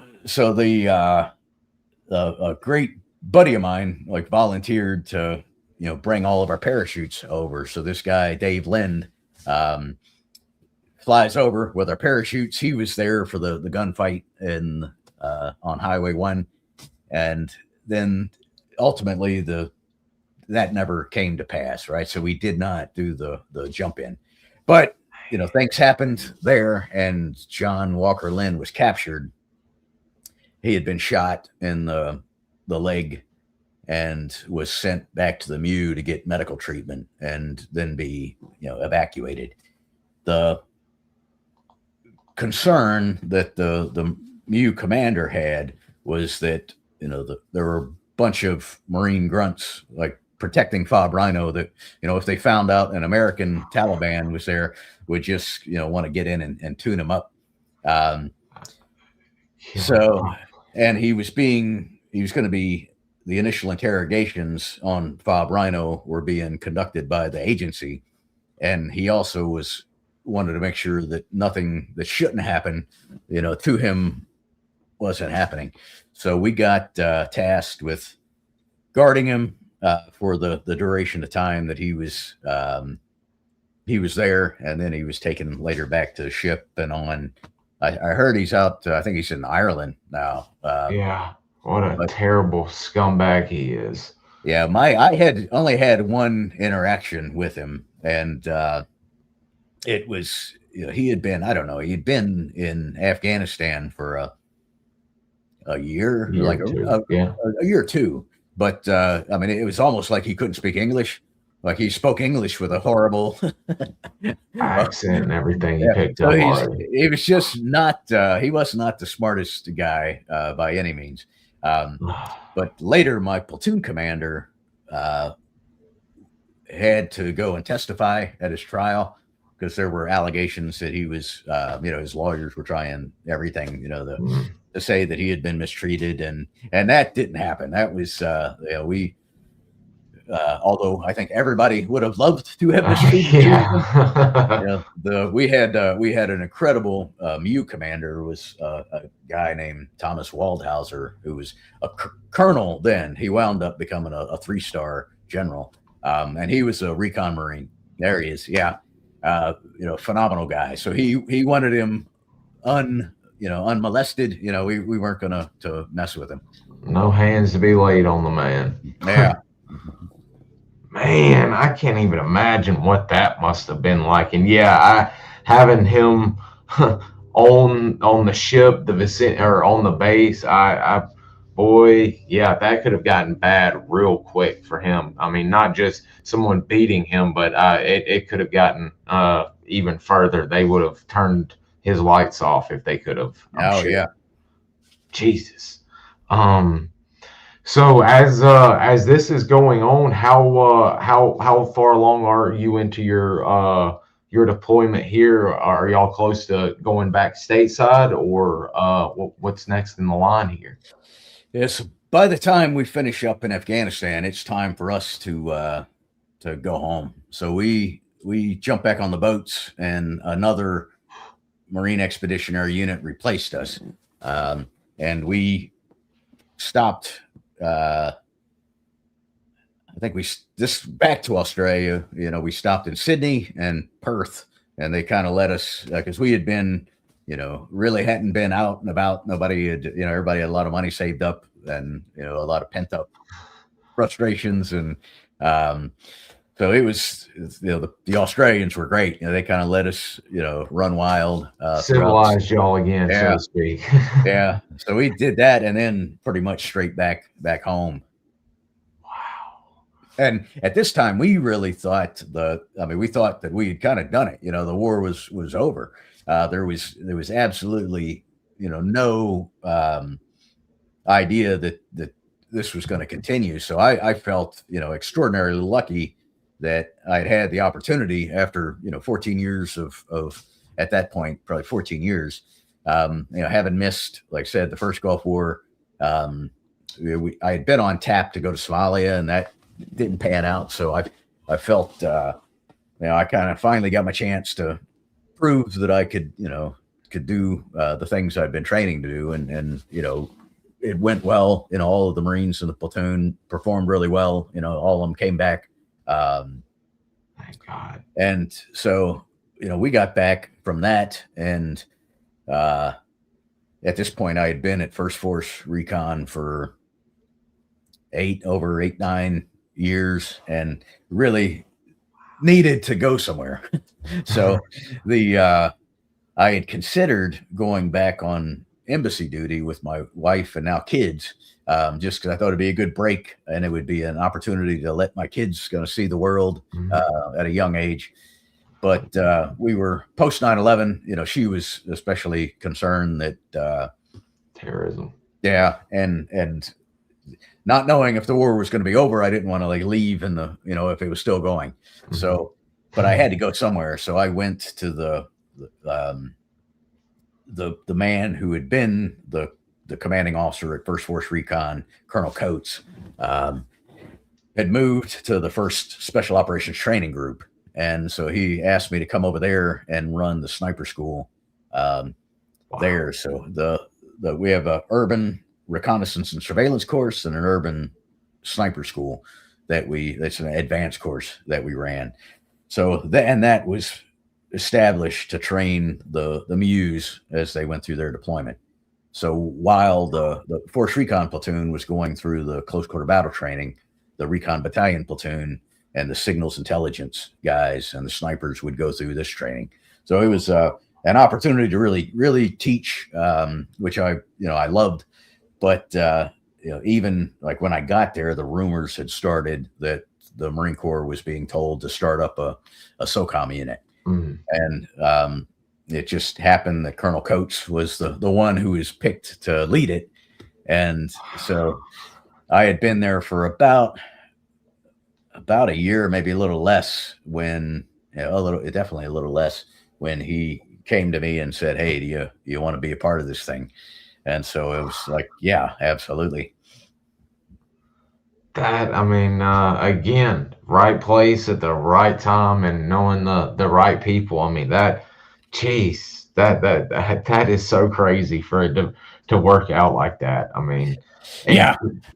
Could you kind of explain about what this entails, what's going on here with the Marines finally acquiescing and throwing into JSOC, or is it JSOC at this point in time? No, it's SOCOM. SOCOM, okay. Yeah. So, like I said, 1987, the Marine Corps did not join SOCOM when it formed. Obviously, the Army, Special Forces, the Rangers, the SEALs, Air Force, Special Operations, all did. So this time, the Marine Corps was still reluctant to do it, but the Secretary of Defense was a guy named Donald Rumsfeld, and he said, "You're gonna do it." And the Marine Corps fought back, and ultimately they were like, "Hey, well, we'll do a small test unit, and we'll see how it works." And so it was initially chartered to be 87 men. Of that, about a third of them were a Force Recon platoon, but not one platoon. We were kind of picked from within Recon. About a third of them were intelligence guys, so the signals intelligence, human intelligence, geospatial intelligence, and all source intel fusion. So we had a massively robust intelligence capability, which was a huge part of our success. And then the other third were kind of everybody else from the command and the headquarters, supply, logistics, administration, communications, our JTACs.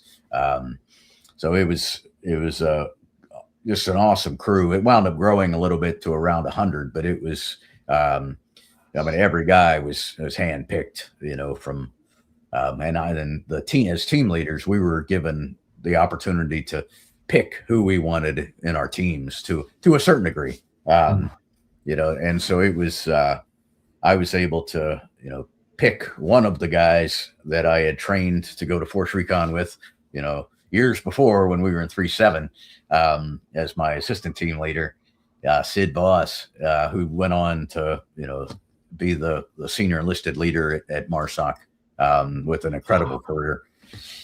But it was just, incredible group of guys. And, we trained really, really hard. Even for, Force Recon standards, we were accustomed to, training very, very hard, but this took it up a whole nother notch. But we really, when one of the reasons that we had always,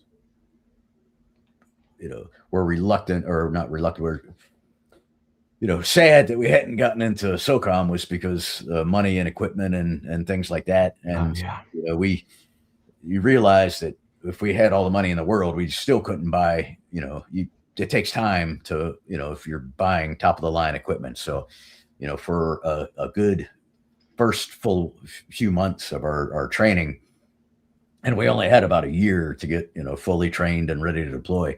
The first 3 or 4 months, we didn't have any equipment. So we had, no weapons, we had, everybody had their own ruck. And that was pretty much it. So we would just, go out in the hills and throw 50 pounds in it and do, 20 miles every week. It was kind of the standard until, like we got it largely, the Marine Corps provided most of our equipment. So by this point, the Marine Corps had M4s, carbines. So, M4 carbines, and where the equipment that the Marine Corps had wasn't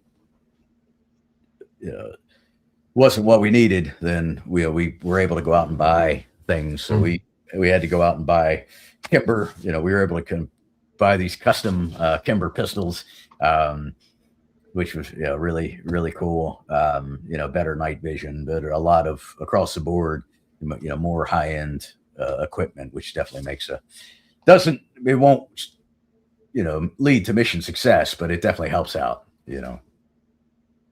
Man, that is being at the literally beginning stages of something like this is yet again so interesting. And you mentioned guys coming from various platoons of the Force Recon world to make this initial batch of the DET-1 men. Would you say most of these guys were only not old, but were the more experienced guys rather than the young bucks for DET-1, or was it? Yeah, they were definitely guys who had. Normally in Recon or in Force Recon, a platoon sergeant will be a gunny, an E7. That's what I had been. I had actually got my platoon when I was a staff sergeant, but now I was a gunny as a team leader, and I was the only gunny. The rest of them were master sergeants. So we were, a rank or two up from kind of normally but we still had like sergeants. I think the junior guy that we had was a sergeant within the recon element, which was nice. These were all guys who had, if I didn't know them, I knew people that did know them and trusted them. They had, multiple deployments under their belt and were known quantities. So, when you have that, you don't have to start from, training from scratch. You can start it at a much higher level and then go higher from there. So we were able to bring in like specialists for, from JSOC for CQB and things like that to learn new tactics and bring our level up to higher than it certainly would have been otherwise. Because when we also spent at least the first half of the time that we had not knowing where we were going to deploy or how, we were going, who we'd be working for. And so we finally, and we had assumed, wrongly that we would be going to Afghanistan, and focused very heavily on reconnaissance. So that was a whole lot of our training early on. And then we learned that we would deploy as a task unit underneath the Naval Special Warfare SEALs task group. So we were essentially filling the role of a SEAL platoon. But we'd be in Iraq. So when we show up in Iraq, and therefore we were going to be focused much more on hunting high value targets. So at this point, early in Iraq, there was the deck of cards of the 52 most wanted. Like Saddam was the ace of spades, yeah. And whatever he was, and all of these guys. A lot of them had been killed or captured, but there was still a number that were loose, and so we were joining other forces and hunting former regime element. It was definitely operations on a different level than most of it had done before. So it was, and when you have intelligence capability like we did, they were just phenomenal. They were knew all the right places to look, questions to ask, and so we once we got started building the first network. first target that we did kind of led to another, and that led to another, and then interrogations, so that lead to another. So it's just you start to it very quickly becomes you get a picture into essentially a terrorist network, and you're able to start connecting dots and hitting the right guys in the middle of the night. Man, and that's like you said earlier, or maybe it was another podcast, but the intelligence guys y'all brought in, or guys and gals, I'm not sure if it's both with the Marine Corps, but y'all having people to be able to pick targets for human signal intelligence. I mean, that it takes a group of people, not just trigger pullers, door kickers, and action men like yourself, to even be able to get y'all on the right target. I mean, and it sounds like y'all were picked the right people to fill those jobs. Yeah, we were incredibly fortunate to have them. I mean, honestly, the trigger pullers kind of had the easiest job and I think the most fun job in the whole thing. But it was, but I mean, they did the hard work. The analysts. I mean, they really got us going. But we were the place that we settled on when we moved into Iraq had not been a soft team operating that area. So there was not, quite often you'll turn over, like now our Raider teams. If you turn over, you might turn over with a SFODA, or you might turn over with a SEAL platoon, but they will be like, hey, here's all of the stuff that we built, the target packages, and here's what's going on in this area. Mm-hmm. The area of Baghdad that we were responsible for, nobody had been working. So nobody, wow. So our intel guys had to start from scratch, figuring out who's who in the zoo, who's the bad guys. But once you you kind of crack that open, then, connections start happening, and you grab a computer off of somebody's, out of a house, and then they can get into that and then, figure out, and then you very quickly start to build a target list. Man, that's heavy duty. Are you guys, is the op tempo each night, or the overall op tempo, is it high? I mean, are y'all hitting multiple targets a night, or a target every night? It once we got up and going, which took a week or two, it was not every night, but it was. I mean, there would be nights where we'd hit 3 or 4 targets, and then there were stretches where we were hitting multiple targets every single night. But there were also because we were still relatively small, 30-man.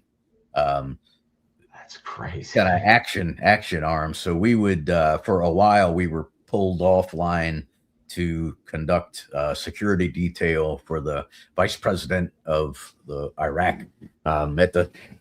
We had, after Saddam is ousted, the coalition forces created, or helped install an interim Iraqi government. Okay. And so that consisted of a president, 2 vice presidents, and then a kind of cabinet, if you will. So the SEALs had the lead for the security detail, but we were primarily responsible for the Kurdish vice president. And because I had a lot of experience with urban reconnaissance and things like that, I was tasked with leading the advance party. So when there were going to be meetings or things like that, we, check all the routes and make sure everything was secure, do threat analysis on the venue and things like that, which is really, exciting. I mean, the opportunity to, at this point we're in, largely in civvies and up armored, SUVs just flying through the city, trying to avoid bombs. Now that's the stuff you envision in the recruiting office of you'd be doing one day. Yeah, I didn't even imagine anything like that, but I was still thought everything was going to be like Vietnam, which would have been cool too. That was that's the guys, most of the guys that you talk to, like the MACV-SOG guys, man, I mean they had it hard. I mean, just, when you look at that, and that's what I thought the Marine Corps was going to be like. But, and now, guys today that are, getting ready for whatever comes next is going to look a whole lot different with, the UAS and the technical side of things that we barely even understood. It could look a mix of Ukraine and WW2 and Vietnam all mashed together. The stuff in the Pacific coming with warfare the way it is. You mentioned civilian clothes. Would this happen to be one of the days y'all were doing personal security stuff? Yeah, that was it. So I think, the three of us in civilian clothes were the advanced team. And the guy on the right was our joint tactical air controller. So he maintained contact with all of the aircraft, patrolling the routes and things. Myself and the other guy over there were shooters, just looking out for bad guys. Man, that is an awesome photo. I was showing that earlier, and I couldn't decide on the thumbnail to use between you solo or this one. That's really cool. That's one of my favorites. That's a cool photo right there. I don't have a lot. Like, I was always really bad about carrying a camera, taking pictures. So I'm lucky that other people did. So I've got a few. Yeah, you got a few with the guys and then solo that are really cool. I think there's actually one that someone had a weapon question we'll get to before we close out. But and I know we're coming up on 2 hours here, and we'd be, if I went over everything, we'd be here for 2.5 or 3 hours. And guys, he covered some of the stuff we're going to be skipping in his prior 2 interviews. Check those out because they're really, really cool stories and interesting stories. But as we're going along here, I know you had this will be a story I think is interesting because we don't hear about it often. There's 2 other battle stories that are amazing, but working with foreign entities. Did you guys get the opportunity to work with the Polish GROM? We did. They were almost co-located with us in Baghdad. So they're separated, but within a quarter mile. And they're phenomenal, phenomenal. The very first mission that we did, which I think I've told this story before, but was to one of the intel analysts had actually pieced together the fact that there had been a number, like 16 interpreters, Iraqis who were working for the American government as interpreters who had been executed over a number of months. And so this analyst had just recognized this when nobody else had. They kind of saw them as isolated incidents, basically did a connection analysis and figured out that all of these people connected to this one interpreter. And that interpreter happened to be a female. So this was going to be the first mission, was to go pick up this lady. And but we didn't quite know where she was. We had no idea, what was going to happen. But we had to go during daylight. And so this was the very first mission. All of the team leaders wanted it, obviously. But I had kind of built the reputation of being the urban reconnaissance guy. I had taught at the school, and so I stated my case and ultimately got the mission. But it wasn't my whole team. I had portions of my team. I had to take a SEAL who had been in the area with us, one of our human guys, and then because we were going to be grabbing a woman, I needed a woman to search her. And so the only woman that we had around was one of the Polish operators, just named Kate. And Kate was had killed more people than bone cancer. Right? Kate was one of their snipers. She was just a phenomenal operator, for a man or for a woman.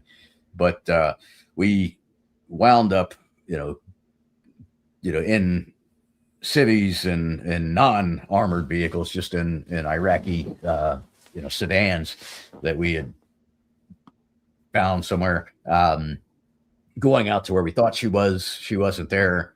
But I got some information for like where she might be. And this wound up just kind of leading us all around Baghdad, ultimately reaching a place where they knew of her and were able to get a hold of her and try to bring her to where we were, telling her, that they owed her money or whatever.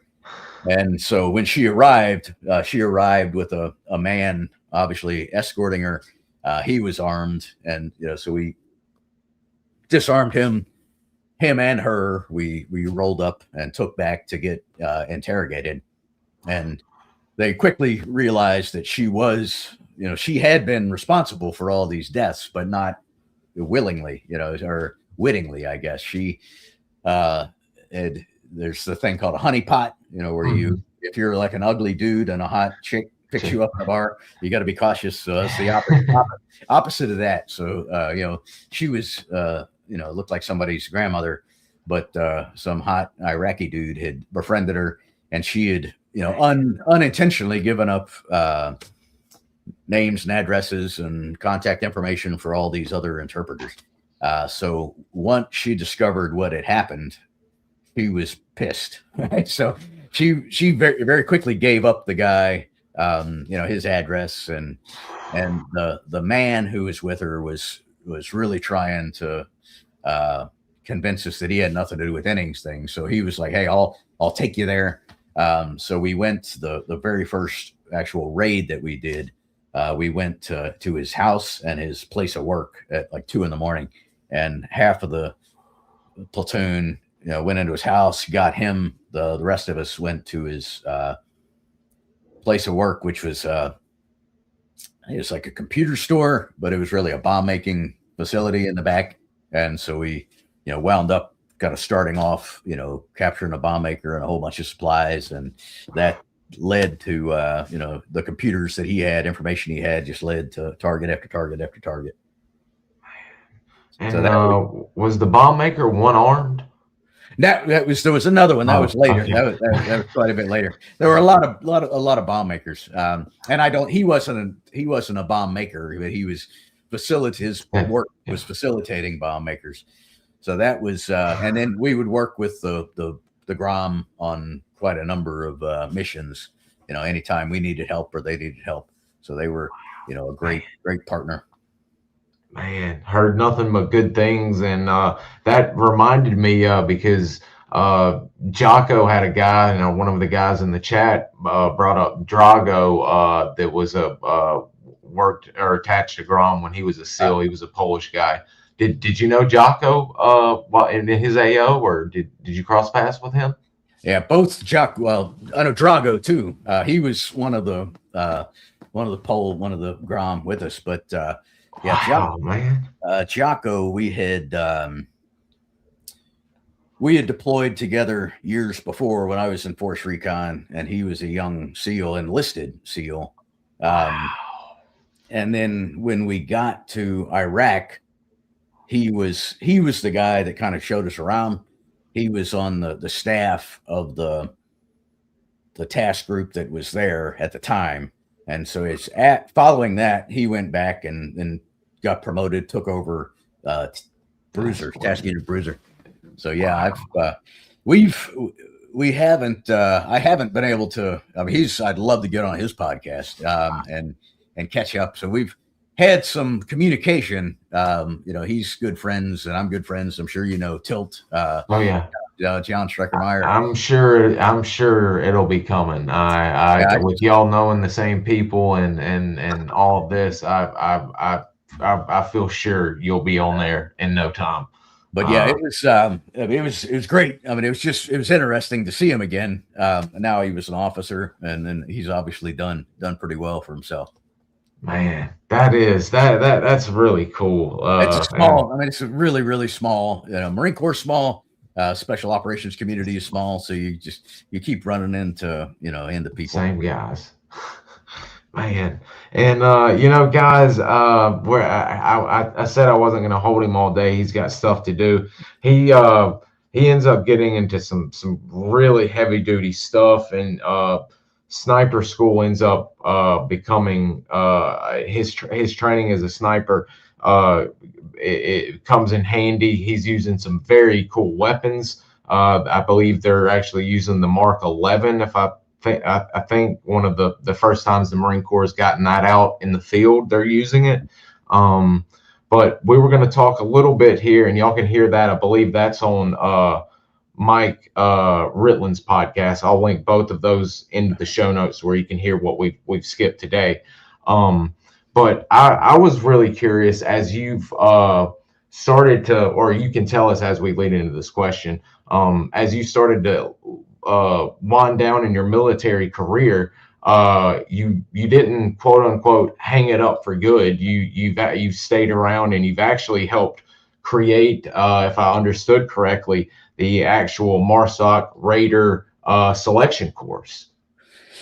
Yeah. So the sniper stuff you're talking about, Yeah, go ahead. I skipped a lot for that question, but go ahead. That's all right. Yeah. But I was just say, Mike, I talked to Mike Ritland about it, but I talk a lot with Jack Carr about it, because what we didn't know is that we were on opposite sides of Najaf behind sniper rifles. That during that fight, so it was pretty cool. Jeez. And he was working with us, although I didn't know him at the time. Working with us in the headquarters. That was the Naval Special Operations Warfare Group that was kind of providing with our missions and things. But we talk in depth about it there. So, but let's see. We came back from that deployment, and the Secretary of Defense said, "Hey, this was successful. So Marine Corps, you're going to create a larger force that will be assigned permanently to SOCOM." So Detachment One was deactivated, and MARSOC was activated in 2006. And so when that happened, I left Camp Pendleton in California, came out here to North Carolina, where MARSOC was going to be headquartered, and helped start the school. So it took all of the lessons that we had learned and turned it into what now is we run the Raider training course that trains Raiders. So there's an assessment and selection component of that, which I don't do a lot with, but the actual 9 months training for Raiders, that's one of my focuses now, and I've been doing that for I think approaching 18 years as a civilian. So we started up our own sniper course, obviously with a lot of the lessons learned from that to that time. So now we run any number of close to 30 different courses for intelligence professionals, for explosive ordnance disposal, obviously Raider training, snipers, CQB, breaching, things like that. Man, oh man. And that is there's a few questions dealing with it. I don't know if it's been asked, but I will ask it as we're starting to shut down here. Is there going to be at a point to where you foresee, or it even being possible, that the Marines ever have a JSOC element or a Tier 1 quote unquote element like Delta or the SEALs, or is that already so covered that they don't need a trident, so to speak? I can't really talk about that. So that's being somebody who still works for okay. That's something I can't go into. Okay, we got that. Okay. Interesting thought though. Gosh, I forgot even that funny parachute story that you told on Mike Ritland. We will get into the viewer questions now, because I believe I have covered all of mine. Let's see here. Someone was curious about what when you mentioned SOTG, is SOTG the Marines version of the Army's Advanced Special Operations Training, ASOT?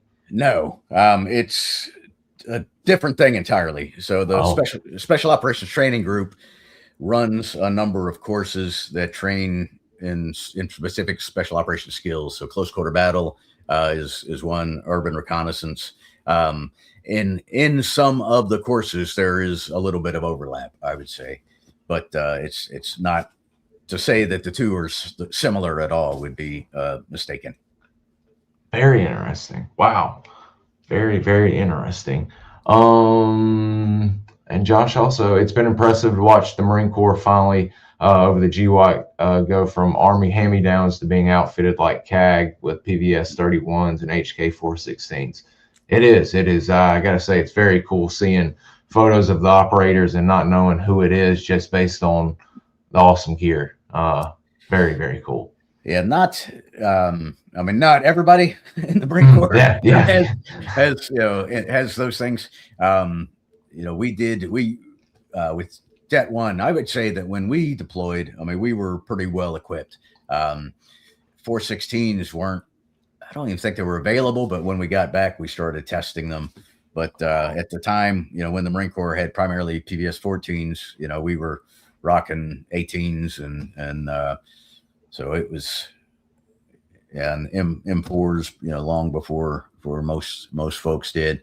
I think not there but I had a Schmidt and Bender short dot that was, I think we only had a handful of those, but there was, we had the opportunity to test a lot of really different equipment. That's a Mark 11 there with the Surefire suppressor on it, which was, I think we had 4 of those, and those were the only ones in the Marine Corps at that time.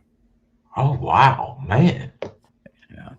Gosh, this gear, hearing and seeing the progression of gear throughout the years has just been crazy, to where the Vietnam guys had a red dot sight that you could barely see through to you guys with thermal image and all that is. Yeah, the OEG was pretty phenomenal back in its day. What they used was and it's fascinating because it was way ahead of its time, but it was closed, so you had to keep both eyes open, which is called the Binion aiming concept, right? So shooting with both eyes open, you'll see the dot superimposed, and that was it was, we lost that, and it wasn't until years later that people in close quarter battle really started shooting with both eyes open. And then going back to red dots but see-through red dots, and it's the progression is really fascinating. Wow, it is. Just so cool, so cool. 2 more questions and we will be done for the day.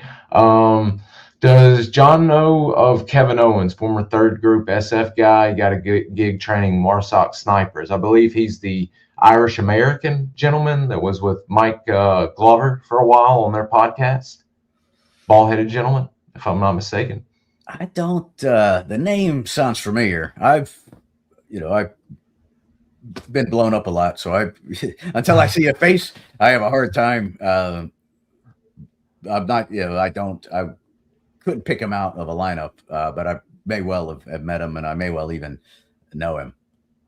Only reason I know of that name like that is because he was on mic and talking much about what training guys and all of that. Evidently, he is one hell of a shot. Really? Seems to be nice. Everywhere he went, he was pretty good.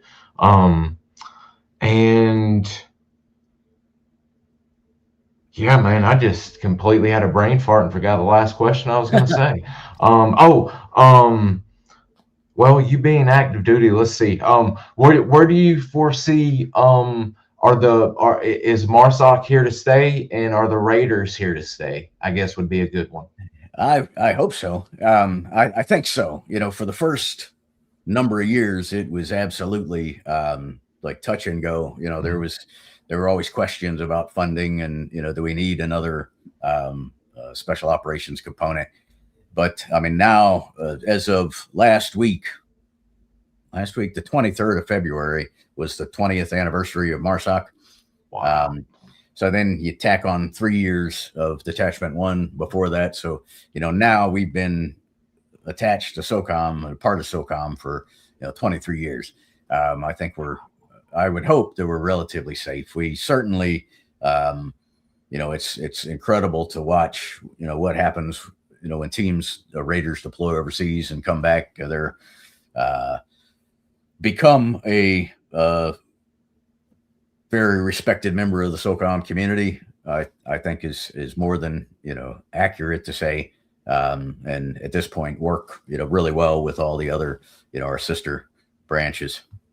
Man, I knew what I was going to ask as we were closing. If you're even able to say this, I don't know if it's publicly available to know. How many Raider detachments are there? Are there one on each coast, or are there multiple?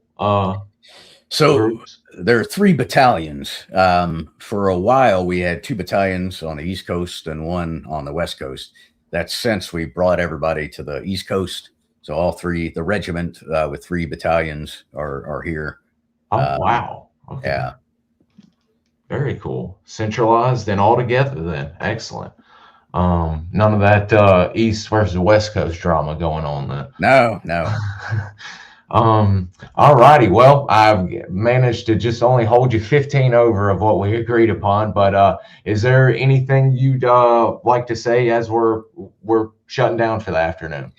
No, I had a blast. At some point, in the future, we can do it again and hit Absolutely. But, that's what they were just saying. If he could please come back in the future, please. But if guys, the book, it's on Amazon or wherever, but I'll have it linked in the show notes. Audio book, it's kind of all formats are available. So and then people that read it, I'd love to get feedback, get thoughts. Reviews on Amazon are great. I also write a couple of weekly newsletters that I have a website. I'm sure you can connect it. There you can get to either of those. One of them I talk a lot about mental toughness and rucking. It's called Ruck the Fuck Up, and the other is called Walking Point, and it's really just how do we translate lessons from special operations into everyday life and getting better at getting better. I will link those, your Amazon and your website, as well as your podcast appearances, into the show notes where people can hop on there. And guys, the book's great. I've spoken to multiple people that have read it, and I only wish I would have gotten it and read it before we did this today, but still waiting. Who could knows that they could have dropped it off while we're on here. Fingers crossed. But you guys heard it. He'll be more than open to come back on down the line. So we'll have that to look forward to. And I can't thank you enough for all of us for educating us and spending your afternoon with us talking. It meant a lot. I appreciate it, bud. I had a good time. Yes, sir. And I hope you have a wonderful afternoon and a great day and